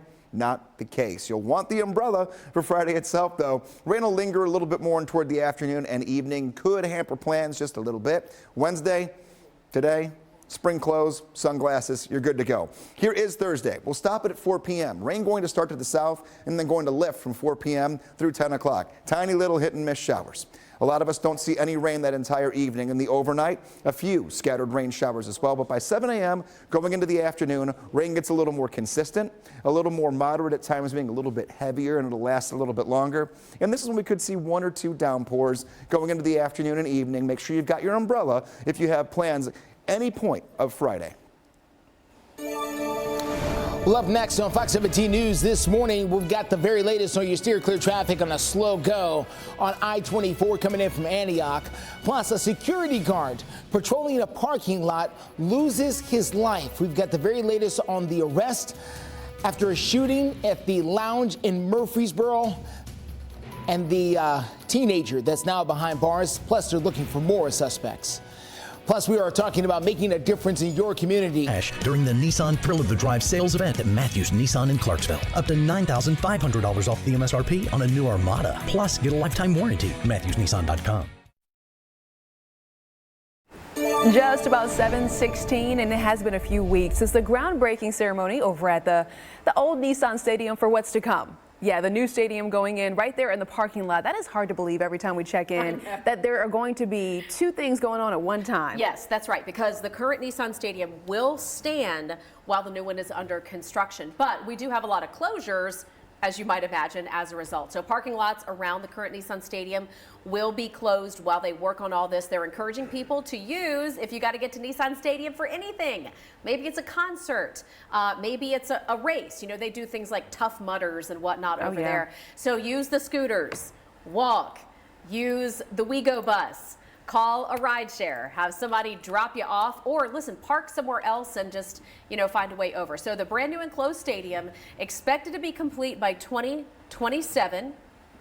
That's also when a lot of concerts and other big events will start being held there. What is it? The first one is a wrestling. WrestleMania. Yeah, it's WrestleMania. So I just have my fingers crossed that the next Garth Brooks concert will actually go on, no weather delays, once the new stadium is completed. That's my goal. Well, yeah. I think that's their goal too, and in closing it, to make sure that you can do that year round. So, all right, we'll keep you posted on all that, but right now we move to Operation Crime and Justice. A teenager is behind bars after a shooting that happened in North Nashville. This is an update to a story we first brought you yesterday. Police say 18-year-old Marcus Ladd, right here on your screen, is facing charges in the murder case of Gregory Manning. After an investigation, police say there was an argument they found out that led to the shooting around 2 a.m. this past Friday. And we also have an update now to the story that happened, a crime that happened at Illusion Bar and Lounge over this past weekend. Metro Police now say 19-year-old Isaiah Moore and 2 other people were breaking into cars at the Illusion Bar and Lounge in Murfreesboro Pike, and that's when a security guard came out and confronted them. Investigators believe that they are responsible for shooting and killing security guard Maurice Thomas Jr. They say 2 other people, in addition to Isaiah right here, were involved, and those 2 people are still on the run. Police do say that security camera footage showed all 3 of them leaving the scene in a maroon Chevrolet Cruze. So if you have any information, please call Metro Police. And we are always here to help your community stay in the know. So if you would like Fox 17 News to investigate a particular story, go ahead and send us your news tips. We'll keep your information confidential and work with you to get that story told. If you do want to share some information, go to this right here. We have the QR code on your screen, and be sure to follow us on all of our social media platforms. 7:18 is the time right now. Happy Hump Day, the first full day of spring, and showing out today. Looking so good. Ooh, I like your emoji in the back. We'll call it the chef's kiss of a 5-star weekend coming up. Yeah, that's what we've got for us here. Wait, did you say 5-star weekend? Someone might have given me the idea about an hour ago that maybe we should kind of look at 5 great things for the weekend. I like where you're going. I'm stealing this from you, Jen. 100%. Take it, man. Take a look. Just a couple clouds. Mild mornings in the 40s. Little breeze out of the south. Not too strong. No rain, and highs near 70 degrees this weekend. So yes, it's the chef's kiss of a weekend for you. Get out there, enjoy it. Make plans any time of the day, and you're going to be fine. We've changed the wardrobe here in the closet for us today. The brighter spring colors, the short sleeves, all of that, even the shorts later on this afternoon, your favorite pair of shoes. Maybe you're going to go for a run. Baseball cap traded in for the winter hat. Scarf back in the box, grab the shades. That's the kind of day we're working with here, getting you out the door to temperatures that are some 15 to 20 degrees warmer than the same time yesterday. 44 at 8 a.m., 49 degrees at 9, and 54 degrees at 10 o'clock. Up and out the door. This is one of those days where you may have the windows rolled down and your favorite spring tune playing on the way home. Maybe you're heading to the airport a little bit later on today. As far as the forecast goes, planes taking off here pretty decently at B&A. Temperatures throughout the day will climb up to 70 degrees. Nashville weather will not be a problem for any plane trying to get out there. We've had less than a handful of delays so far this morning, and our temperatures have held steadily in Nashville in the upper 40s to right near 50 with that subtle breeze out of the south. What does this mean for the 7-day forecast? We'll work you into Thursday and Friday when there will be a few showers that do move in after 4 o'clock on Thursday, starting near the Alabama state line. They pick up overnight. Scattered rain on and off throughout Friday, meaning a damp start to Saturday, not actively raining, but there'll be some wet pavement and some wet grass, and then that'll dry up quickly. And we do have that perfect 5-star weekend for Saturday and for Sunday. Steer clear traffic out there for you this morning. Let's get you to I-24 at Old Hickory Boulevard. This is as you come through the Antioch, Cambridge area. We're doing okay out there. Not great. Okay at best. 84 minutes is the latest drive coming in from Murfreesboro into downtown Nashville. It's an hour and 24 minutes. So heads up if you got to make that drive in from Murfreesboro to Nashville. This is part of that drive along I-24, very close to Cambridge High School, which is just off the camera right over here to this side where school is back in for Metro this week. Spring break still out for others, though, across the mid-state. So keep that in mind. Let's take a look here. Ellington Parkway, Trinity Lane. This is north of town. We were just finishing up with a disabled vehicle on the shoulder. TDOT just left. The vehicle just left, so we're off to a better start here. Moderate traffic at best coming in on Ellington Parkway. Looks a lot better than I-65 does right now at this exact same spot, so that is certainly good news coming down from the north side. Justin, thanks. Honoring people who do great things in our community. The city of Spring Hill wants you to know about this special group. Why spending too much on these 6 new Nissans with 200 in stock to choose from? At Hayes Nissan of Rivergate in Madison, again, get 0% financing for 72 months on new Nissans here. Just about 7:24, and if you're just now waking up with us on Fox 17 News, do want to let you know about some breaking news updates. Metro dispatchers saying that one person was taken to the hospital after a Metro bus crashed. It happened around 5:50 this morning, but we're showing you some video out here, the car involved and police officers at this intersection. It was over on South 1st and Woodland Street. That is right near Nissan Stadium, so you can see them there. They were cleaning up some of the debris. Dispatchers also telling us that none of the passengers on the bus were hurt, but one person was then taken to the hospital. We do not have an update on their condition. Again, it happened around 5:50 this morning, so we are working to get some more updates. We'll share any details that we do find out about over on fox17.com. 7:24, we talked about our perfect 5-star weekend, but we can't have everything be perfect all the time. Let's take a look at the one little blip we're going to have quite literally on the radar of the next 5 days, and that will be the day of Friday itself. A few showers move in after dinner time on Thursday, and we're talking really late here, after 4 p.m. or so, right along the state line toward Alabama. These lift the first half of the night. On Thursday, not really heavy, but mainly on Friday. We'll have some steady rainfall. Have the umbrella ready to go and know that you're going to want to make sure you maybe even leave a little bit early on Friday because the windshield wipers might be one of your friends too. Taking a look today, sunglasses and a carefree sunny day. Up near 70 degrees, right side of your screen. We're in the 40s to right near 50. It is a nice start to the day. And really the entire morning and afternoon, not looking bad at all. Here's how tomorrow works out.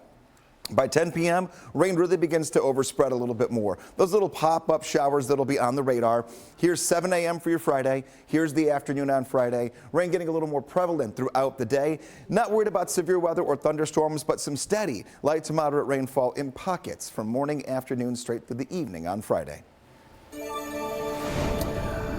Well, take a look at this down in Spring Hill in your community this morning. City officials are proud to honor Spring Hill citizens who are able to save a life earlier this year. Look at them getting their honor there from the city officials. Back on January the 8th, a patron of Longview Recreation Center suffered a sudden cardiac arrest. Well, people who were there quickly jumped in. They identified the problem. They started life-saving measures, including calling 911. They started CPR. They found an AED. Spring Hill city leaders and law enforcement presenting Tiago Paula and Jason Wagner with what they call the Phoenix Awards, saying the city of Spring Hill is lucky to have them. This is so cool. My wife did a similar thing a few years ago and was honored in Smyrna at a YMCA. The exact same kind of thing. So everyday heroes. It's good to have those people know those CPR skills right there.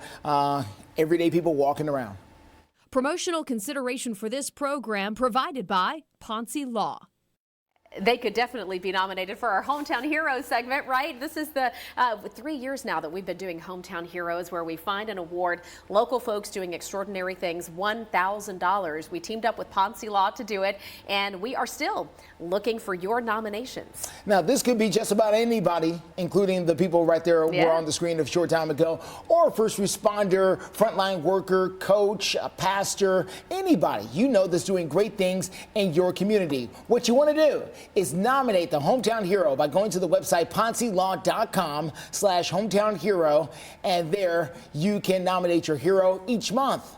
You will take that hero, and that hero could be our Hometown Hero featured right here on Fox 17 News.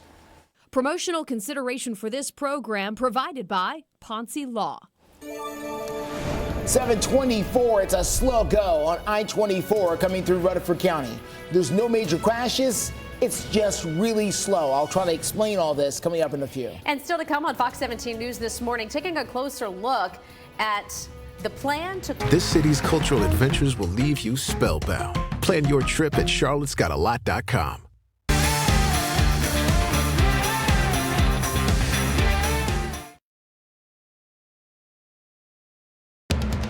You're watching Fox 17 News This Morning, your Code Red station.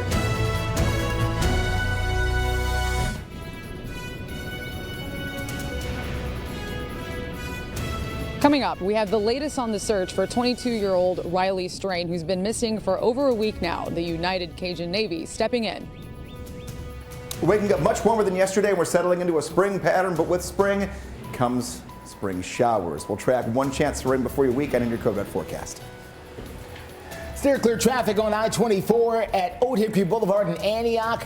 This is a stalled car on a road that's already very stalled. I'll show you more coming up in a few. Let's start, though, by saying thank you for waking up with us here on a Fox 17 News. It's a Wednesday morning. I'm Erica Glover. I'm Jennifer Waddell. Glad to be here for you as your live local news source through 9 a.m. We get started this morning with the top story, which is the search for Riley Strain. Erica? Yes, continuing coverage now in the case of missing University of Missouri student Riley Strain. This does come as detectives released new video showing the 22-year-old interacting with a Metro officer, and we're also hearing more from his family. Well, this Wednesday morning, we know and understand the United Cajun Navy is helping in the search along the Cumberland River for Riley Strain. That's where we find Fox 17 News' Kieran Aguilar telling us more as countless volunteers stream into Nashville. That's right. And I just want to say that Riley's family is frustrated that their loved one still hasn't been found, but they're not aiming any of that frustration towards police. They did, however, request outside resources like the United Cajun Navy, which is full of volunteers. And we're actually here with one of those volunteers right now, and his name is Brandon Lawrence. My question to you is, why did you decide to help out in this search effort? I'm a father myself. I have kids, and if mine were missing, I'd want somebody out there helping. What are some of the things that normally go on during a search? I know you mentioned some of the things you might be looking for, kind of the areas you'd be searching. Don't know the exact areas, but anything that pertains to Riley is what we'll be looking for. Okay. Some of the things that have been discussed are his wallet, his boots. There are also some questions surrounding whether or not he is alive at this point. Yeah, but I really don't have any idea. Absolutely. Well, I wanted to thank you so much. Anything you want to say for volunteers that want to come out and help? Just do the right thing. Absolutely. Thanks. So as you heard, he is a parent, so he has a lot of concerns that people in this community have, and they have been stepping in by the loads to try to help figure out what happened to Riley Strain. Coming up in the next half hour, we're hoping to talk to someone from the United Cajun Navy who's able to give us more details on what they're expecting to happen behind me here today. reporting live in Nashville. Karen Aguilar, Fox 17 News, your Code Red station. Karen, thank you. We have an update now in Operation Crime and Justice as Metro Police have released a sketch of the man accused of sexually assaulting a teen boy in a Nashville park. It happened earlier this month, and you're about to see the drawing of the man who's accused of assaulting that 15-year-old. Yeah, it happened at Seven Oaks Park back on March 7th. So take a look at your screen because an artist with TBI worked with the victim to go ahead and develop this sketch. You see the teeth there, the freckles on the face. Police say the victim told officers he went to the park near his home when a strange man dragged him into the woods. Wow, so that teenager also claims the man ran away after seeing other people coming close by. If you want a full description and more details on this story, we've got it now for you at fox17.com. And it's always our goal to keep you in the know, so get more local reporting on national news and our local headlines delivered right to your inbox by signing up for our daily newsletter on the homepage of fox17.com. Well, as of today, it is the first official full day of spring, a time when a lot of you might feel a little boost in your mood, maybe that sunshine and the nice weather, making you feel a little happier. Perhaps you're planning a trip for spring break. Ooh, I like the way you think. Either way, we are going to be seeing warmer temperatures. Yes, we will. And Greg is here to tell us the full weather story. What about it's a really nice one. Take a look at that. I mean, when you can see three things that say, okay, spring pattern, warmth. Any rain chance. The word chance means we're not all seeing a ton of rain. And then plans for the weekend. If I'm already asking you for making plans for the weekend and it's Wednesday, that means a good weekend is ahead of us. So yeah, maybe you have been stuck inside and you're getting sick of all the winter feels and the cold and everything looking dead outside when it comes to all the vegetation. We're starting to see things bloom and blossom, and we have rain for Friday. The rain's going to be helpful. It won't be thunderstorms. It won't be severe weather. And it will come down light and steadily for a good portion of the day, meaning it'll help us out for everything that is starting to bloom and all of our planting in the coming weeks ahead of us. We are 23 degrees warmer than yesterday morning. That is not the actual temperature. That is how much above where we were at the exact same time yesterday. Here are your hometown temperatures. 49 in Nashville, 39 degrees in Murfreesboro, 41 in Clarksville, and 44 degrees in Camden. Everyone's starting off double digits in the positive compared to yesterday. Coming up in your Code Red forecast, we'll find that one nuisance day on Friday. Time it all out for you so you know what's coming your way, and then we'll start making those weekend plans and kind of break down both days hour by hour. Steer clear traffic this morning at 7:36. Here's a quick look at what we're dealing with at I-24 at Old Hickory Boulevard coming through the Antioch area. We do have a stalled car here against the shoulder of the road here against that barrier. So far, it is causing minor delays at best. Not what's really causing the big delays as we're coming in from Murfreesboro. That's called congestion. No major crashes out there. It's just really slow because so many people are out there on the roads right now. 84 minutes is what we're talking about. It's about an hour and 25 minutes. That means if you left right now, you would get to downtown Nashville. Leaving Murfreesboro, you would get to downtown Nashville by the end of our program at 9 o'clock. That's what we're talking about. 47 minutes in from Hendersonville right now. Typical slow go along Vietnam. That's 35 minutes slow go in from Franklin this morning. We'll take you out there near Cool Springs coming up in a few. Justin, thank you very much. It is just about 7:37, and Fox 17 News digging into the story from Metro Police right now, urging people, practically begging you to lock your car doors and hide your guns. The latest statistics in a growing crime trend in Nashville. And a quick reminder, we are your only local station with weather and headlines from 4 until 9. Up next, our meteorologist Greg Webb is tracking temperatures across the mid-state and, of course, for 10% during our anniversary sale going on now at all 3 Lazy Boy locations. This Fox 17 This Morning newscast is sponsored by Eurostone. Good morning and welcome back into Fox 17 News this morning. Time right now is 7:40. Check this out. Lawmakers in both chambers of our Tennessee legislature are now supporting a bill that would officially, on the books, ban marriage between first cousins in our state. Okay, so this is something that is actually happening. Democratic Representative Darren Jernigan and Senator Jeff Yarborough are behind this. If passed, the bill would take effect immediately across the state of Tennessee. All right, mentioned it just a moment ago, and I know it seems like common sense to lock your car, but it continues to be a problem in the heart of Nashville. We've been documenting the crime trend for more than a year now. The problem of people not only leaving their cars unlocked, but leaving their valuables, like their guns, inside.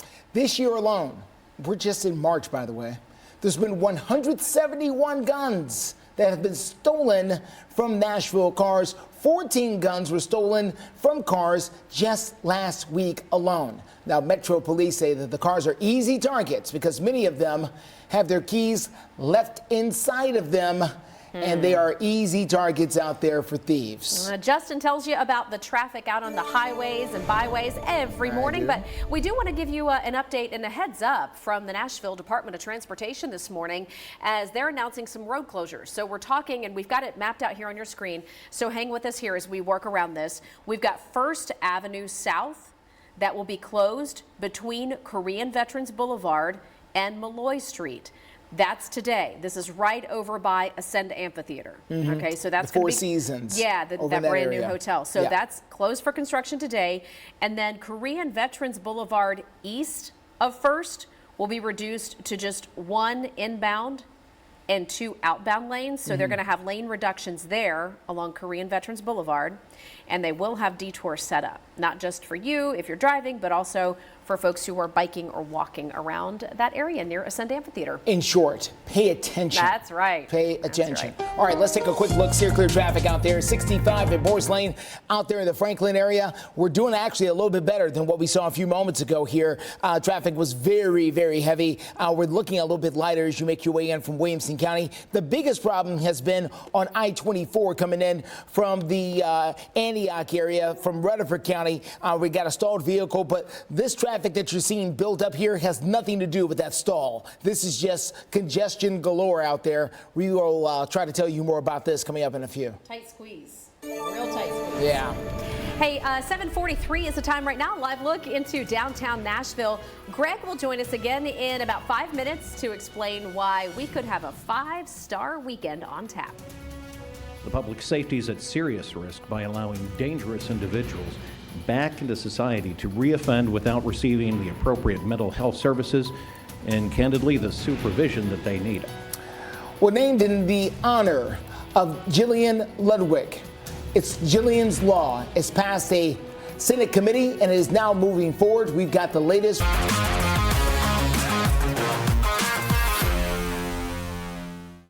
Injured? Call Morgan & Morgan. For the people.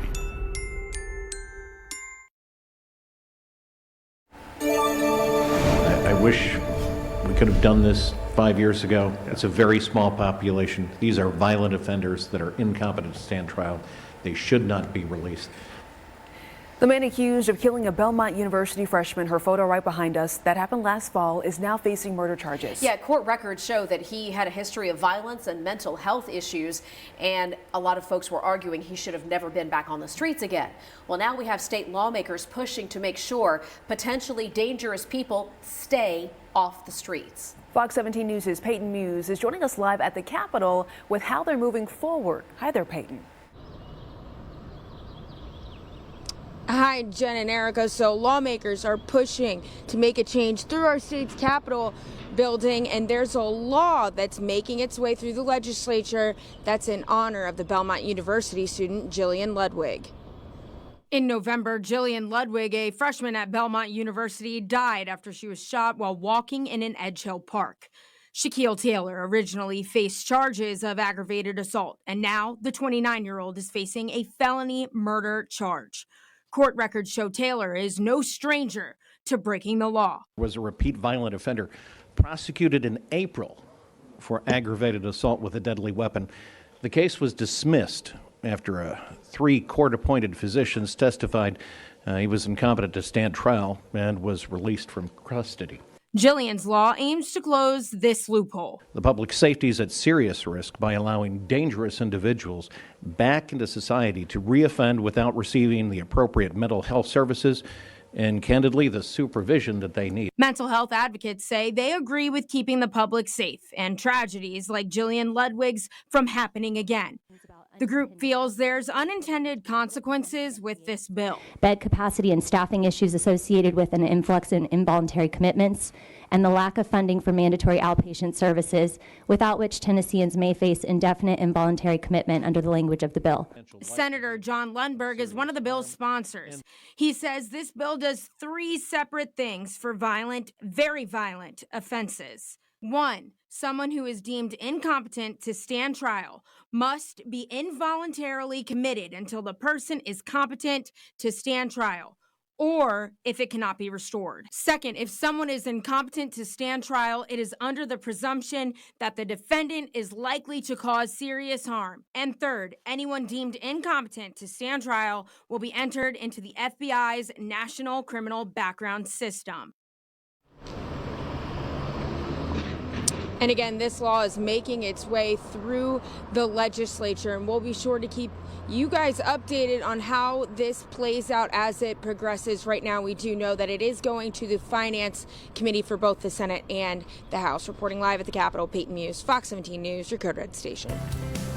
Peyton, thank you very much. 7:48 right now, and new from Smoky Barn News. In that community, the Robertson County United Way would like to let the community know there will be a food giveaway at the Springfield First United Methodist Church coming up March 23rd. That's in 3 days. The event is going to take place from 9 a.m. until noon. They're going to be handing out produce, some canned goods, and then those non-perishable food items. If you want to get some more information, fox17.com, we got that. All right, so that's in Springfield. Also, we wanted to let you know that the Byron Porter Senior Center in Robertson County is inviting all Vietnam veterans to a special lunch coming up March 27th. This lunch for our veterans will happen from 11:30 to 1. We've got that information right there on your screen. Again, this is going to be in Robertson County, specifically in Orlinda. The address right there on your screen. It's 9123 Highway 49. All right, that's next Wednesday. Right now, though, let's check in with this Wednesday's forecast. Let's get outside. Let's enjoy. We should do that. I mean, in any way, shape, or form, whether you're walking the dog, you're going for a bike ride, you're going for a quick run, or you're just sitting outside just enjoying the fact it's not 20 degrees outside. Like, you mean like front porch sitting? Awesome. Maybe rocking chair, front porch sitting, low glass of lemonade later today. This is good porch sitting weather. I'm telling you, it doesn't get much better. Like right around 70, no humidity, just some sunshine. Taking a look, beautiful skyline right now, and oh yeah, maybe you want to get out there and ride your bike. Take a look. This is such a better afternoon than yesterday. This entire area of the oranges and yellows show you that we have temperatures that will be in the 60s and 70s from late morning until dinner time. And then we do cool down comfortably into the upper 30s and low 40s by tomorrow morning. Really, really nice afternoon to get outside. And again, nothing out there. Wash or wait. Deceiving. I said go do anything you want today. But tomorrow I would not be washing the truck, not getting anything cleaned up, because we do have some rain that moves in late Thursday, and then Friday, a fairly rainy day on and off. Keep that in mind. It won't rain the entire day, but there will be some showers morning, afternoon, and evening. Temperature's going to stay consistent, though, in the mid to upper 60s throughout that time frame. And there is your amazing looking weekend ahead of us. Nearly 70 degrees on Saturday and Sunday. Nighttime temperatures creep back into the middle 40s. Make the plans right now. I also mentioned dog walking. We've got to meet our dog of the day. We'll do that in the next check of the forecast before we get to 8 o'clock. Steer clear traffic out there for you this morning. Just picked up a brand new stall. This one's happening right at I-40 at the I-24 split. You can see it for yourself. Now, this one's going out of town. That's the only good news with this one. You can see where one side is aiming towards Knoxville. The other side will aim you down towards Chattanooga. You're doing okay. If you need to get out there towards the airport, people are sliding over, trying to give themselves some room until help can arrive with that one. We're still dealing with a slow go here on I-24 at Old Hickory Boulevard.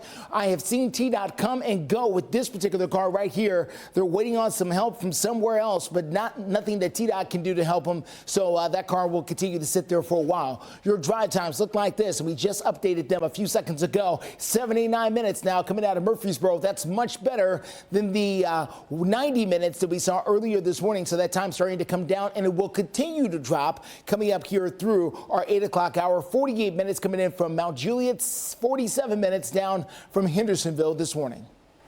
Justin, thank you. And your community, a big milestone for an organization that helps care for victims of violence in Nashville. We're talking about the Family Safety Center celebrating their 5-year anniversary yesterday. Oh, look at the crowd on hand here. Now, before it opened, folks in Nashville who were dealing with things like domestic violence had to go to different organizations to get different resources. Now, they're able to do that in one place. This is incredibly meaningful work to be able to help people at some of the hardest moments in their lives and that have experienced ongoing and chronic trauma. And so we have a lot of case managers, advocates, and therapists all in this building to try to help people with the decisions that they need to make to get to the next step in safety. City leaders investing more than $26 million into this center. So again, it is the Family Safety Center. That's the name of it in case you need to save this for future reference. It is located in South Nashville, 610 Murfreesboro Pike. We've got all this information on your screen if you want to maybe take a picture, screenshot it so you can save it. They are open Monday through Friday, 9 a.m. to 6 p.m. If you'd like more information, we have a link to their resources right now at fox17.com. Celebrating research, engineering, technology, and agriculture, a group of local students got their flex on. Details on the special event cheering on some special projects. A note of thanks this morning to all of you for waking up with us. We're glad that... Sign up, play our fantastic games, and if you don't get lucky on your first visit, you'll get up to $250 on the house. Oak Grove Racing, Gaming, and Hotel. All kinds of awesome. Welcome back. Just about 7:57, and there's always something going on in Music City. So looking ahead, Dan and Shay, they are bringing the Heartbreak on the Map tour to Bridgestone Arena. That's going to be happening tomorrow. Yeah, over there at Bridgestone Arena. They're going to have some special guests with them as well. And then the rap fans, maybe you're a Nicki Minaj fan. She's going to be making a stop here on Music City on the 24th. It's her Pink Friday tour. So listen, if you want anything as far as updates or you want to familiarize yourself with what's happening, go to fox17.com. Weather-wise, though, definitely going to cooperate for folks who are in town visiting for Dan and Shay and all the activities. Nothing to worry about for the weekend itself, and taking a look here, that includes getting out the door for every activity. We mentioned our dog walking forecast. I'll just say happy birthday to our 1-year-old Paco right here. I enjoy your birthday hat, Paco. Hopefully you wore that very proudly today, Victoria. Thank you for sending that in. And we have a little rebooted version of our dog walking forecast because, you know, this is what dogs look like when they're outside walking. Taking a look here, 44 degrees at 8 a.m., 49 degrees. Your temperatures will go toward 9, 54 at 10, and 58 degrees at 11 o'clock. You're going to have plenty of sunshine. You'll have the sunglasses on. Tons of time for sniffing around town as you head out the door this morning. Send us your dog of the day by going to Facebook. Meteorologist Greg Bobus. You find that post right there. She brings your photo to me. That's my mail carrier. And that's how you get your dog right here on Fox 17 News this morning. We'll talk about some late Thursday into Friday rainfall coming up as we go into your 8 o'clock half hour here on Fox 17 News this morning. Steer clear traffic for you this morning. Let's get you out and about to I-40 and I-24 just east of downtown Nashville. We've got a stalled truck here on the shoulder of the road. As you make that drive in, you can see for yourself TDOT is now in place to try to help this truck get along there. This is going outbound. So as you leave downtown Nashville going towards the airport, you can see the little airport signal right here. You're going to run into this. No major tie-ups here for you so far. We'll continue to watch it though. And that drive down I-24 that's been slow all morning. We'll get to that coming up here in our 8 o'clock hour. Justin, thank you. Check this out. Education news now. Hundreds of Rutherford County students got to celebrate months and months of hard work. All right. Yeah, they've been putting it in, and so the reward is here. More than 400 students took part in the 6th annual Rutherford County Schools STEM Expo. STEM, of course, standing for Science, Technology, Engineering, and Math. They had a 3-hour-long event featuring hundreds of projects from elementary age students all the way up to high school. Right now, Fox 17 News also letting you know about Sinclair Cares. Nearly 2/3 of 4th graders in the U.S. struggle to read at grade level. That's why Fox 17 and our parent company, Sinclair Broadcasting, we're partnering with Reading is Fundamental to support children's literacy. To get involved, scan the QR code right there on the bottom of your screen to donate to our virtual book drive. You're watching Fox 17 News this morning, your Code Red station. This is not going away. This is not going away anytime soon. We appreciate more than you'll ever know the outpouring that we've received from the community, from the press, and everyone else involved. They're trying to push through the heartache to bring Riley home. The focus of those closest to him and of Metro Nashville police detectives leading the investigation. We have new updates on the search this morning for Riley Strain. And we also have more updates regarding a missing man from Clarksville. He's been found safe. What investigators are revealing, though, about the ongoing investigation. Waking up here to temperatures in the 40s, near 50, loaded with sunshine when the clouds return. And the next day, you need the umbrella coming up in your forecast. All right, keep the clouds away, Greg. Thank you so much for waking up with us here on a Wednesday morning. For Fox 17 News, I'm Erica Glover. And I'm Jennifer Waddell. We're glad to be your live local news source, always here for you through 9 a.m. And we want to get straight to the breaking news updates this morning with regards to several cases of missing people around the mid-state. Yeah, we do begin with an update for the search for a missing person that went on for more than a week. We're talking about 53-year-old Sean Berry, reported missing out of Clarksville. His photo right behind me. Well, Berry works at a local Goodwill store and contacted his employer back on March 8th, saying he would be in the next day for work, but then never showed up. This morning, the good news is we are learning from Clarksville police. They tell us officers found Sean Berry. At the moment, though, they're not going into too many details. They're just saying he is safe and sound. The search continues. People are taking what has already been put out, what the media's put out, and then putting their spin on it, calling back with Crime Stoppers tips that are not actually tips. They're their theory on what happened. An active missing persons case right now here in Nashville this morning, making headlines across the country and here at home. And that is the continuing search effort for Riley Strain. He's the 22-year-old college student who was at the University of Missouri here with some friends who hasn't been seen since a night out in downtown Nashville. A lot of folks right now want to know not only what happened to him, but whether Metro Police are doing enough to try to find him. Just yesterday, Fox 17 News Sky Eye flew over the Cumberland River in downtown where crews have focused their search. We know that there's a volunteer group out of Louisiana called the United Cajun Navy on the ground here as well. For the latest on that front, we send it out to Fox 17 News reporter Karen Aguilar. Good morning. Well, the search is underway here at the Shelby Park boat ramp, and you can see behind me that there is an airboat. It is just one of the boats that are going to be coming. There's also going to be a hover boat to go onto the Cumberland River and begin their search for 22-year-old Riley Strain. And I'm here with David Flagg. He's the incident commander of the United Cajun Navy, who tells us what the search will entail. What are we expecting? Well, we have the airboat here now. He just arrived. We have a hovercraft who showed up yesterday, him and a pilot in a boat. And we're going to put both of those watercraft on the river today and just search as diligently and as far as we possibly can.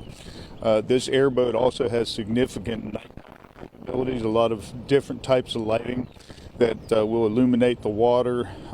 Dependent upon the color of the water, he can adjust his lighting to give the best visibility in the water.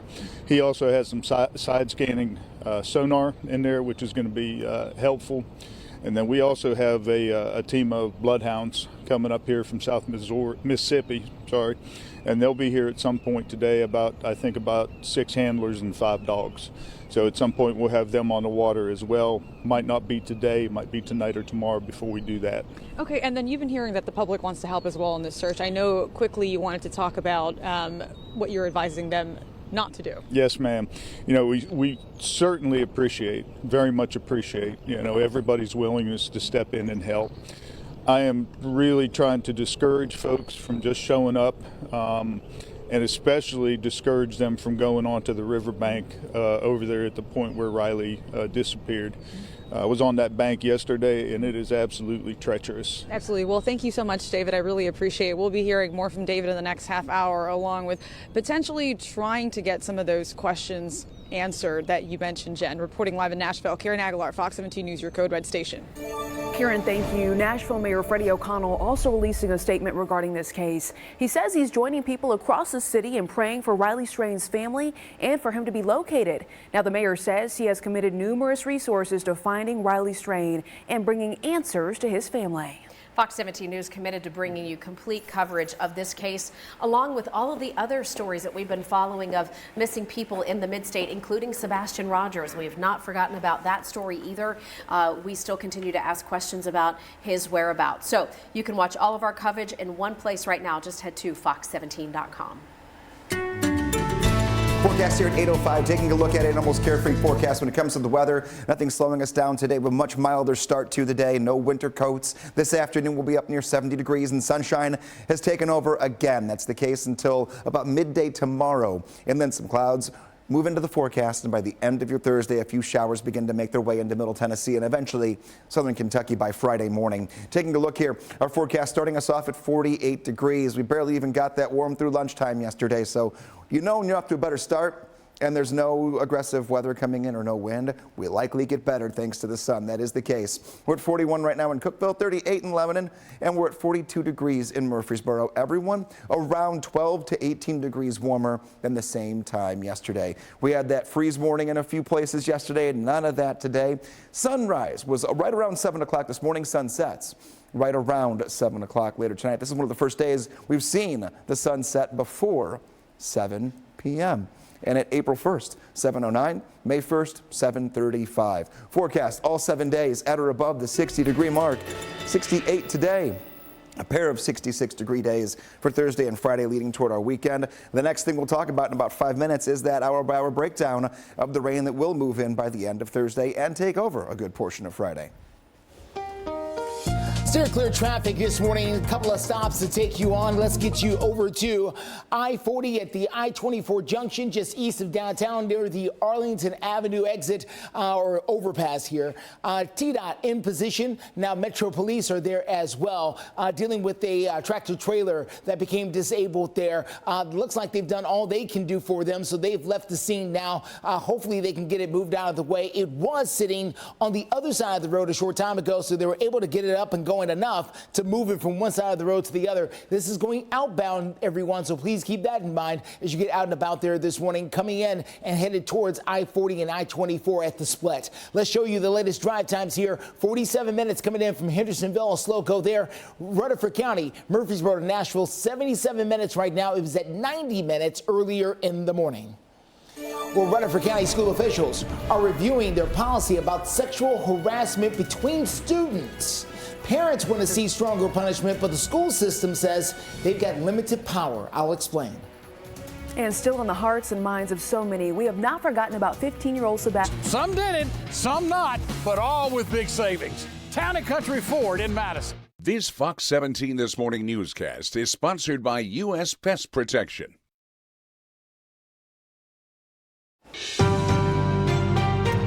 Coming up on 8:10 here on this Wednesday morning, and new this morning, what should happen to middle or high school students who are caught touching each other inappropriately in a school setting? The school system says they've got the power to investigate things like sexual harassment, but investigations can take a little while, and that can frustrate parents who want action right away. This is what happens, for instance, in Rutherford County after there's a report that a little boy has touched a little girl. If Bobby comes up to you and tells you, "Susie, why did you tattle on me? That was so mean, you're a snitch," please tell me, because these are considered retaliatory actions. Can't have retaliation. That's immediate cause for disciplinary action under Student Code of Conduct, not Title IX, Student Code of Conduct. Can't give consequences in the reporting phase. Of course, I'm communicating with parents. I'm telling them the full scale of all their options under Title IX, what they can do when we get to that point. Most times, parents give grace. They understand it's the process. Every once in a while, I have a parent coming in hot because we're concerned about what's going on with our kids, of course. We want to keep them protected. We don't want them to be touched. We don't want them to be harassed, things of that nature. But I still have to tell them the process. And they usually do, 9 times out of 10, give grace. And they don't want that student to be, like I said, I want criminal charges. I want this child arrested. Because I do get parents that do say those things. Now, the process can't take a while. The school system has now given themselves more time to take a look at those kinds of investigations. It was 20 days. Now they have taken a vote to make it up to 90 days. Well, Crisis in the Classroom is Fox 17 News' commitment to exposing problems in the school system and finding solutions. If you have a story you think we should be doing, make sure to send us an email to news@fox17.com or call our tip line 615-266-4149. 12 your time, taking a look at your forecast. Fast forwarding to late tomorrow into Friday. That's when rain is going to move in late on your Thursday. Steady rainfall on and off throughout your Friday. And with that, no storms or severe weather are expected, though. So steady rain that'll help us go into the growing season. And temperatures do not suffer, even though we'll have the rain. We'll still be in the 60s for highs. Taking a look at today, barely a cloud in the sky for your Wednesday. It will definitely be a sunglasses day. Tomorrow, most of the day will be as well. Waking up in the morning, a few clouds. They really do fill in second half of the afternoon. And then after 4 p.m. going into 10 o'clock, 1 or 2 isolated showers are possible. Rain begins to pick up steam a little bit overnight. And then by 7 o'clock for your Friday through 10 and 11 a.m., that's when the bulk of the rain gets here. And it will linger on and off throughout the afternoon and evening hours. A few pockets of heavier rainfall can't be ruled out. Well, up next, we're following the latest with steer clear traffic, including this disabled tractor trailer at the 40-24 split, plus hoping to create change and spread awareness. Voices for a Safer Tennessee is asking the community to wear red and link arms in honor of the memory of the Covenant victims and the hundreds of others.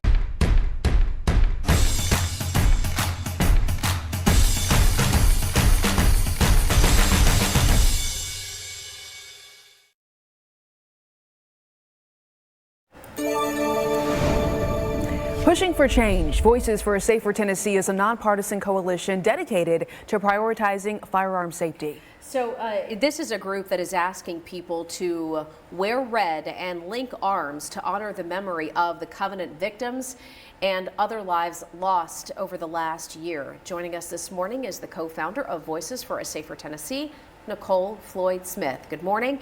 Tell us about what you're planning here in Nashville. Hi, thanks for having me this morning. We are planning a 4-mile human chain to really honor the memory of the lives lost on that tragic day, March 27th, 2023, and all lives lost to firearm tragedies, and really to support and lift up the survivors. The chain will start at Vanderbilt Children's Hospital, come here through Centennial Park, where I am today, all the way to the state capitol. Okay, so for anyone who's watching this, Nicole, and they want to participate, how do they get involved in this effort? We are asking people to go to our website, safertn.org, where they can register either as an individual or with a group. We're really encouraging people to get their friends, to connect with their school community, their faith community, or their colleagues, and get together a group so that they can stand together on the route.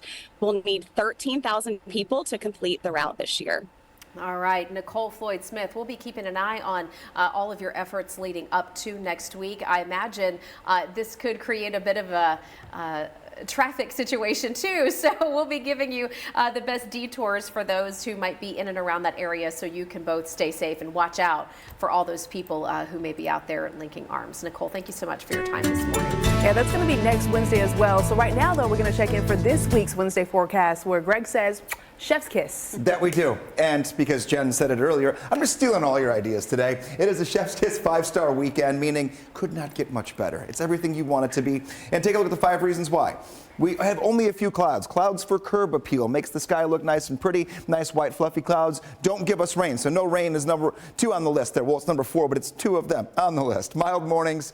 A little bit of a slight breeze out of the south. Highs near 70 degrees. First weekend of spring is going to be exactly what you would hope it would be. So what are we wearing today? Well, the closet the last 2 days had winter coats, boots, winter hats, pants, the whole 9 yards. Now we're talking about find the bright spring colors. Short sleeve shirts, you'll be fine this afternoon. Even some shorts, you should be okay. Maybe you're going to go for a run, outdoor exercising, your favorite pair of shoes, no rain, maybe even the ball cap in the shades. That is the kind of day we've got in store for us. So getting you out the door this morning, we're not that terribly warm just yet, but compared to yesterday, here on March 20th, we are starting off in the upper 30s and low 40s, and in the next hour or two, we quickly climb to the middle 50s by 10 o'clock and upper 50s by 11.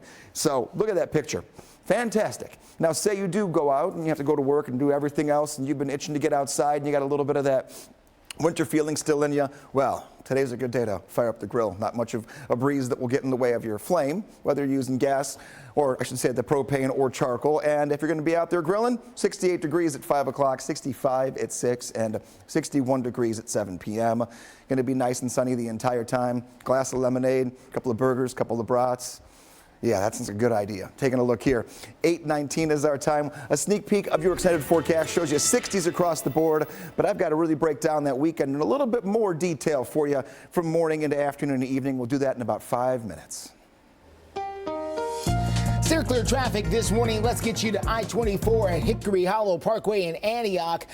This has been the focal point of a very slow morning that has now loosened all the way back up now.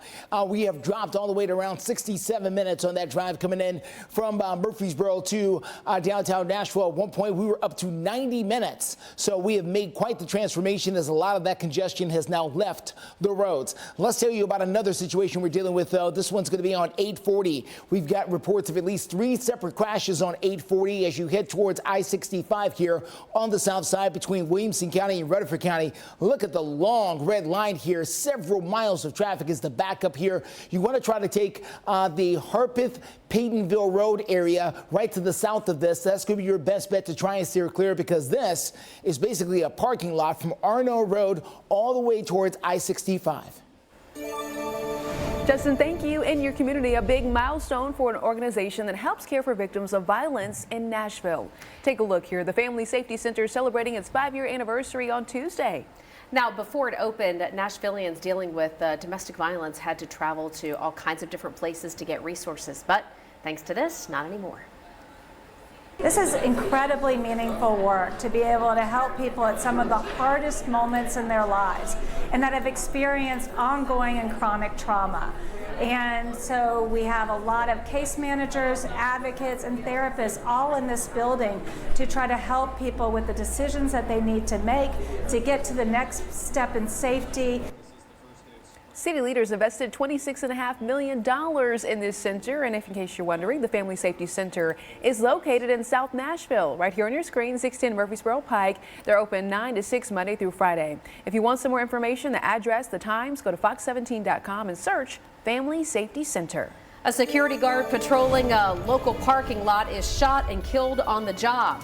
The person you see right here on your screen now facing charges in that death, and we'll tell you about the latest in the search for 2 other people who police say are connected to that crime. And Fox 17 News, we were on the scene for search efforts for ongoing looking for the search for 22-year-old. You need to know this. They are not waiting to investigate. Don't let them tell your story. I can help. Call us at 615-242-9000.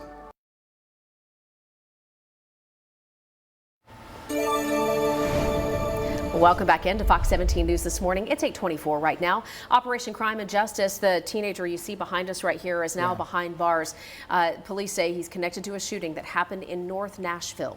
Police say that it's an 18-year-old named Marcus Ladd who is facing charges in the murder case of Gregory Manning. After the investigation, police say that an argument led up to the shooting around 2 a.m. this past Friday. And we also have an update now on a shooting that happened at the Illusion Bar over this past weekend. Metro Police now say 19-year-old Isaiah Moore and 2 other people had been breaking into cars at the Illusion Bar and Lounge on Murfreesboro Pike. Now, that is when the bar's security guard confronted them. Investigators believe they shot the security guard, Maurice Thomas Jr., in the process. They say that at least 2 other suspects are still on the run right now. Police are reporting that security camera footage showed the suspect fleeing the scene in a maroon Chevy Cruze. If you have any information, you're asked to contact police. And you know, you can help your community stay in the know by letting us know things you want us to investigate. One of the ways that you can do that is just by sending us your news tip, and you can do that by scanning the QR code right there. We can keep your information confidential and work with you as we continue to tackle issues that are so important in your community. So again, scan that QR code right there. You can follow us on all of our social media platforms and stay updated as well at fox17.com. 8:25 your time right now, and got to bring this up because we're hearing it outside our studio right now. No one to mow them because we've had some rain over the last week and a half or so, and we're going to get more of that going into Thursday and Friday. Go for it today. It'll be right around 70 degrees, no humidity. But I would say if you're going to do it tomorrow for your Thursday, it depends when you're going to do it. It's got to be before you get home from work because a few showers move in. Friday, we're getting rain on and off throughout the entire day. Second half of Saturday, looking really good to go. We're going to get a decent amount of rain here, about 1/2 inch, so that lawn going to grow pretty quickly by the end of the upcoming weekend. Speaking of which, rain-free for Saturday and Sunday. Upper 60s right near 70 degrees. Even the morning temperatures will be even more mild than they are right now. You'll be in the middle 40s both Saturday and Sunday morning. Only rain chance we're going to see is going to be late tomorrow through Friday until we're well into next week. A fairly dry 7-day forecast will detail for you as we go into our 8:30 half hour. 8:26 is the time. Well, listen to this. Got a little junk maybe at the house, something you're trying to unload, get rid of, and we're talking about physical things, not family members. You have to leave them. The city of Springfield will be conducting its first of 2 planned citywide junk collection pickups beginning on Monday, April the 1st through Tuesday, April the 30th. You might want to kick them to the curb, but you can't put them at the physical curb. I'm just saying, like, with regards they're not included in the junk pickup. That's all I'm saying. So Springfield does provide people living within the city limits of Springfield this junk collection pickup twice a year for big items that you can't typically put in the trash. So think mattresses, think, pieces of furniture, junk or bulky waste collection only done during April and October of every year. So heads up on that. All right. Let's take a look at your Steer Clear traffic. The slow go is back. This is 24 Hickory Hollow Parkway. I'll check in on whatever's happening out there this time, coming up in a few. And social media platforms under fire from educators here. Scan this QR code to donate to our virtual book drive. This Fox 17 newscast is sponsored by the Higgins Firm. You're watching Fox 17 News This Morning, your Code Red station. And just because his bank card was found there, just because somebody heard something, until we have more to shore that up, we can't say that a crime occurred.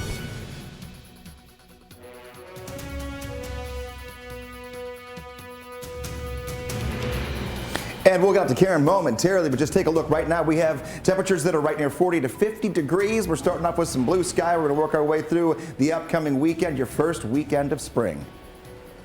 Steer Clear traffic on I-40 at I-24 at the junction.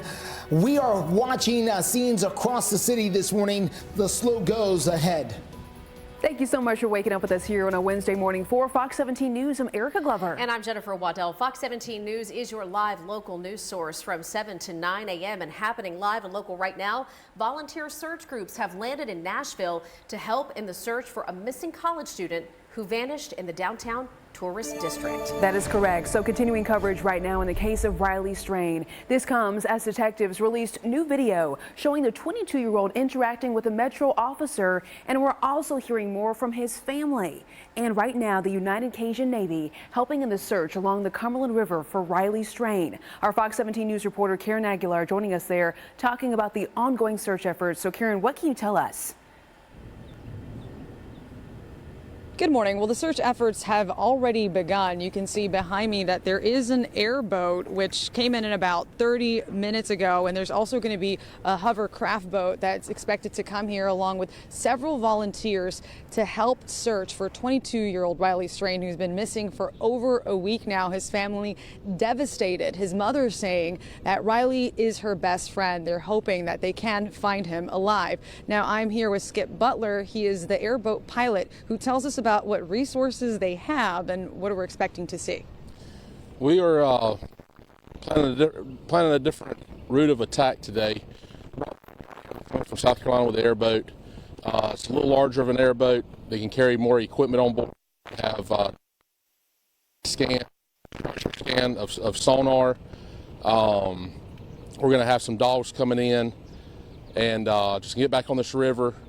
We've got lights. It's equipped with lights that we can manipulate the color of the lights to the color of the water. The water looks like it's a little dirty, got some sediment in it, We're going to go on into the night under the lights as well to take advantage of that. We should be able to stick about 5 to 6 foot down the river, and just the community coming together.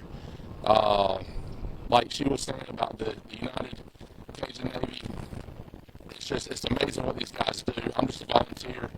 But to see the community come together, it's awesome. It's awesome. Thank you so much, Skip. I really appreciate that. And the United Cajun Navy is also advising that people do not go on the riverbanks because it could be dangerous, and to not go out on their own. Reporting live in Nashville, Karen Aguilar, Fox 17 News, your Code Red station. Karen, thank you. We apologize for the static in the microphone there, but what you'll want to know is that they are, in fact, out there this morning. They're going to use special technology to look through the water. Greg, the conditions for those search efforts today certainly working in their favor. And not just temperature, think wind. Wind makes the water a little choppier, a little bit harder to see. Barely any wind out there, too. So that's conditions good. Very favorable. That's good. The wind really picked up the last couple of days when we were outside for different events and whatnot. So I'm glad to hear it's dying down. Yeah, we're kind of bringing in, we brought in all the warmer air with the wind, and the wind just kind of hang out with us, but not be too rough. Good. I mean, we're starting spring here, and look at that. There we go. We went from the 20s yesterday morning to 48 degrees later on, or I should say right now, later on we'll be up near 60 degrees. So we'll add a good 16 degrees in some spots, most of us topping out right around the upper 60s. Not a bad idea for a day here when it comes to making plans to get outdoors. Taking a look, our South Nashville camera, beautiful sunshine beating down on downtown already, and it's going to quickly do its work for us. And when those search efforts are ongoing, and they said they'll even go on throughout the night. Well, they've got sunlight until at least 7 o'clock. Those last rays over the horizon not until around 7:20. But the official sunset will be at 6:59, 7:09. Your sunset on April 1st, and then the sun will set at 7:35. On May 1st, the 7-day forecast. Printing out what's coming up our way. 68 degrees today, 66 tomorrow and Friday. Friday is the one little problem in the forecast getting us toward the weekend. It's not a big problem, but just kind of one of those, it'll take a time out of our great time and then get us right back into a fantastic weekend. We'll time out that rainfall for you on your Friday. We'll meet your dog of the day, and we have your curious question all in the next 15 minutes to lead you out the door here on a Wednesday. Steer clear traffic takes us down to Bradley Parkway and Ashland City Highway. This is over on the west side of town, but we've been all over everywhere today with problems here. So this is the latest one we've picked up there right at the exit. You can see where traffic is getting by, just something to be aware of. So when emergency crews get there, you know the drill. Get over, everyone. Give them some space. All right, so that's one side of town. Here's the other, 24 Hickory Hollow Parkway, making that drive in from Antioch. Things have slowed up yet again. The drive time still very friendly compared to where we were, around 64 minutes, much better than an hour and a half, which is what we were dealing with a little while ago. Still following that slowdown south of town, even though it's a lot better. I-840 from Arno Road all the way in towards I-65 has been slow because of at least 2 accidents that have happened on this stretch of road, both of them in the clearing stages. That's why this has gone from red to yellow now. All right, we'll take what we can get. Justin, thank you. Hey, taking a look at a story that's not only impacting us right here in the heart of the Mid-State, but across Tennessee. We have Metro Nashville Public Schools, one of more than 24 systems, suing several social media platforms. The map you see right here highlights in yellow all of the counties that have joined this lawsuit. I will say, we know that Rutherford County right here is also involved in the lawsuit, even though they're not highlighted in yellow. So let's get to what's going on here. We have all of these school districts joining the lawsuit, claiming that the people operating platforms like Facebook, Instagram, TikTok, and other social media sites are not doing enough to protect children. And so all of these school districts, for example, here's Davidson County, we got Humphreys, we got Wilson County right here, all saying that those platforms must do more.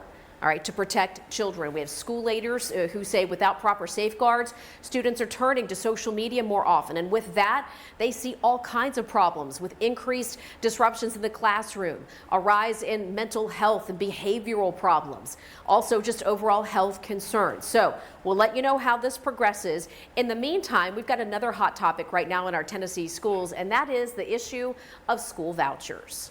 Well, coming up, it was not Shark Week at Bridgestone Arena. The Preds were the ones sensing blood in the water. They demolished the San Jose Sharks. Plus, we're going to talk about some records they're breaking. And Fox 17 News are only for the price of a queen on select mattresses. Shop your local Ashley store today.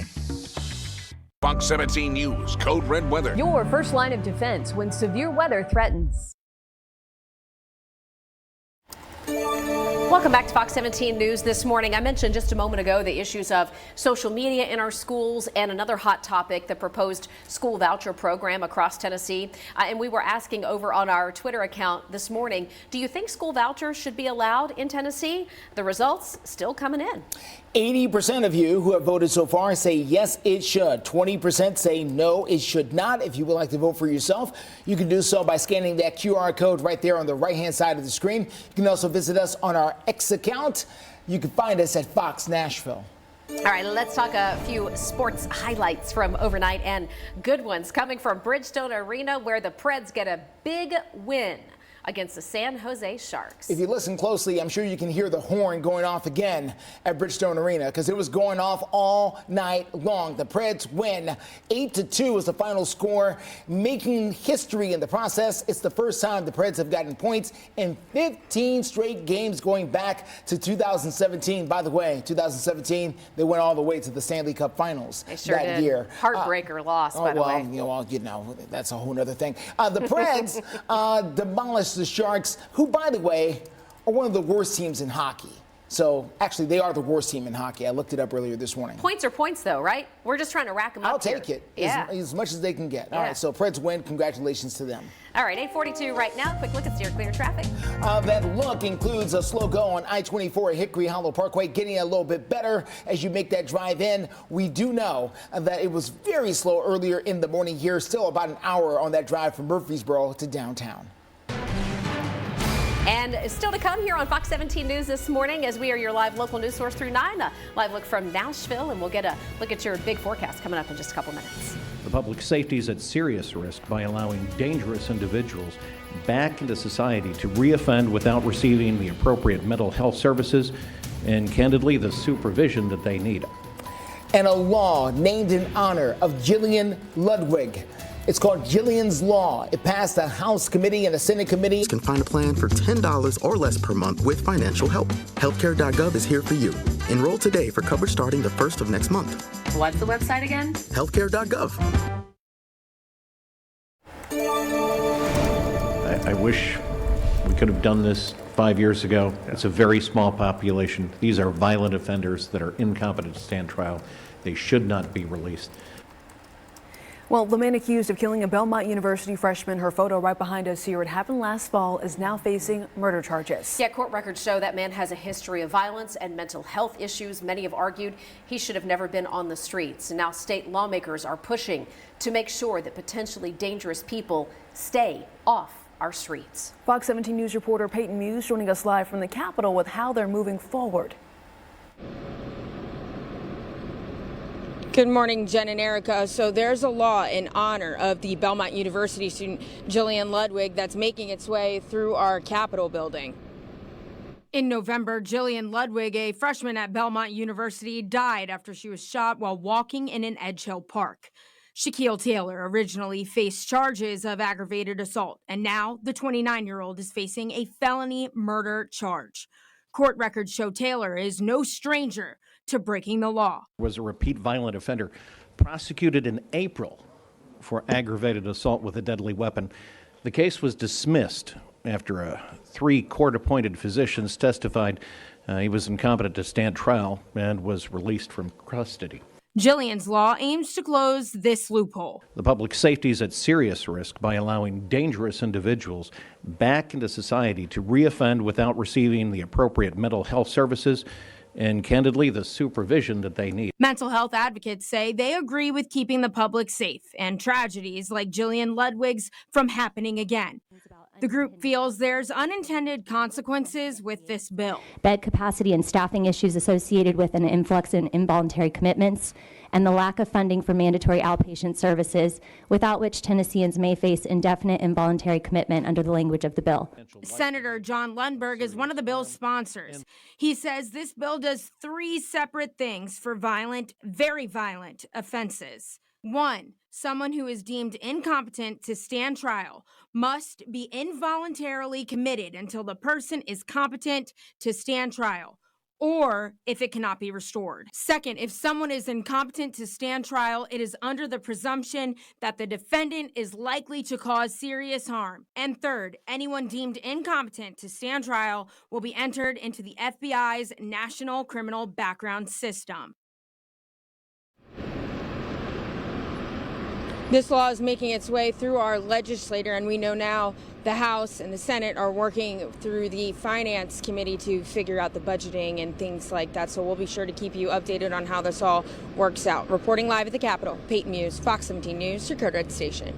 All right, Peyton, thanks so much for that update. It's 8:48 right now. Happening today, the Metro Water Service and Metro Beautification and Environment Commission. It's a mouthful, but they're all doing something pretty big. They're celebrating Arbor Day. Yeah, they plan to go ahead and host an event which will include planting trees over in East Park. Mayor Freddie O'Connell says he's going to be there at 11 o'clock. Metro Park's trees handing out seedlings and teaching people about tree care. That's pretty interesting. It is. I mean, and some parts of the country celebrate it a little bit later. We're going a little earlier because you see how our weather pattern is here. Yeah.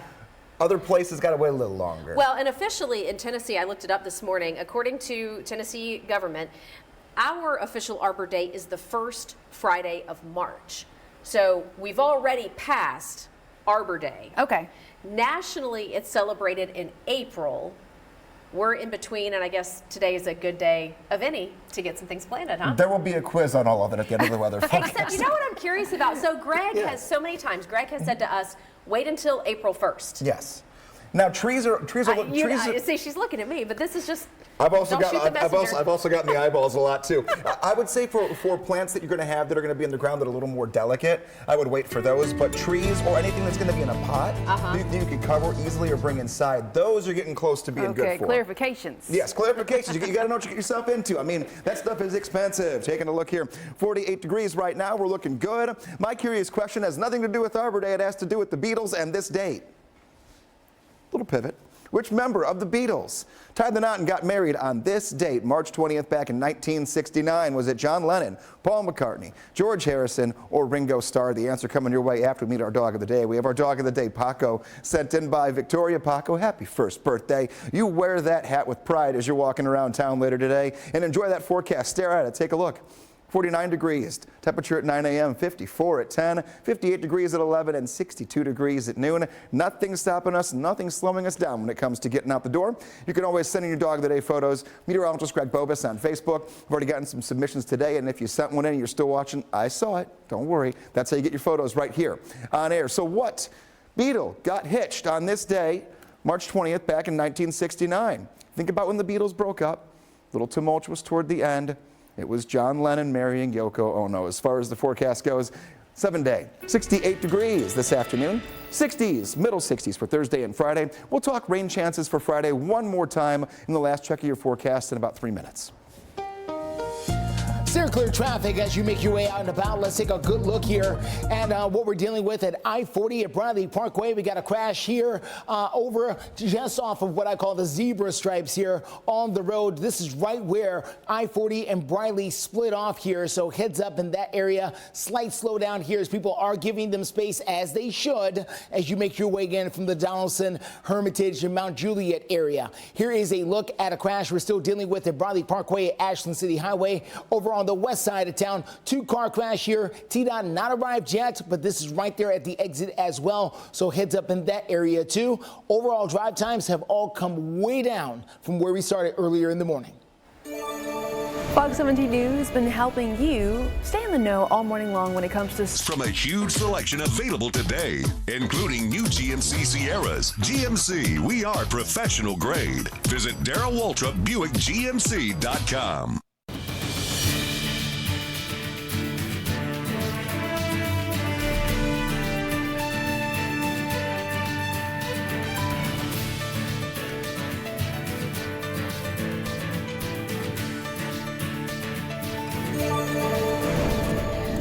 Welcome back into Fox 17 News this morning. A final check of our top stories. The first one being the search for Riley Strain, that missing college student's family questioning Metro Police, asking whether officers are exploring every option. Well, this Wednesday morning, we know crews are searching along the Cumberland River.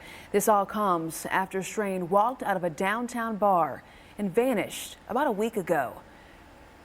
We do know this morning that we have members of the United Cajun Navy, which is a volunteer group searching the Cumberland River. We also want to remind you that we continue to ask questions in the disappearance of Sebastian Rogers. He's the 15-year-old with autism still missing from the Shackle Island community of Hendersonville. For the latest developments on both of those stories, you can head to our full coverage right now at fox17.com. We're going to check in now with our Code Red meteorologist for the Wednesday forecast. Sunny. Looking really nice. Yeah, sunshine all the way through sunset. Barely a cloud in the sky, up near 70 degrees. Next rain chance. A few light. Get one free deal. It's the perfect time to get one for you, someone you love, in all of these great colors. Remember, this is a buy one, get one free. Do not wait. Go to asadeals.com. Sponsored by the Big 98, Nashville's #1 for new country and the home of the Bobby Bones Show. It seems like it was just yesterday, and we were talking before we came in studio. It's been a few years since you were here on the show. Yeah, absolutely. And you've got bigger and better stuff going now. Croce Plays Croce. Yes. Which is an incredible, tour that you've been doing with an all-star band. Yeah. And I think what's so cool, you got to talk about this, to where not only are you covering your dad's songs, doing them justice, Jim Croce, but also putting in some of your own songs. A few of my own, a few of the things that connect us, the songs that we both loved. I grew up listening to his record collection, and so there was so much in there to draw from that inspired me to want to play music. As much as he was an inspiration as a storyteller, it was the music that he collected that made me want to play. This tour is not only the incredible music of your dad's and yours, but it's also like a full visual experience. Yeah, it is. The video montage that's going on and video collage behind us as we're performing is really beautiful. And there's family stuff, but then all of these really beautifully created montages that Jim Shea developed and created. And an icon, Jim Shea. Yeah. So great photographer, director, producer. He's wonderful. When did it feel okay to you, AJ, to go out and do Croce Plays Croce? It was an organic thing it developed. I was pushing to do something a little different. I wasn't looking to be famous. I was looking to be a great musician. That was my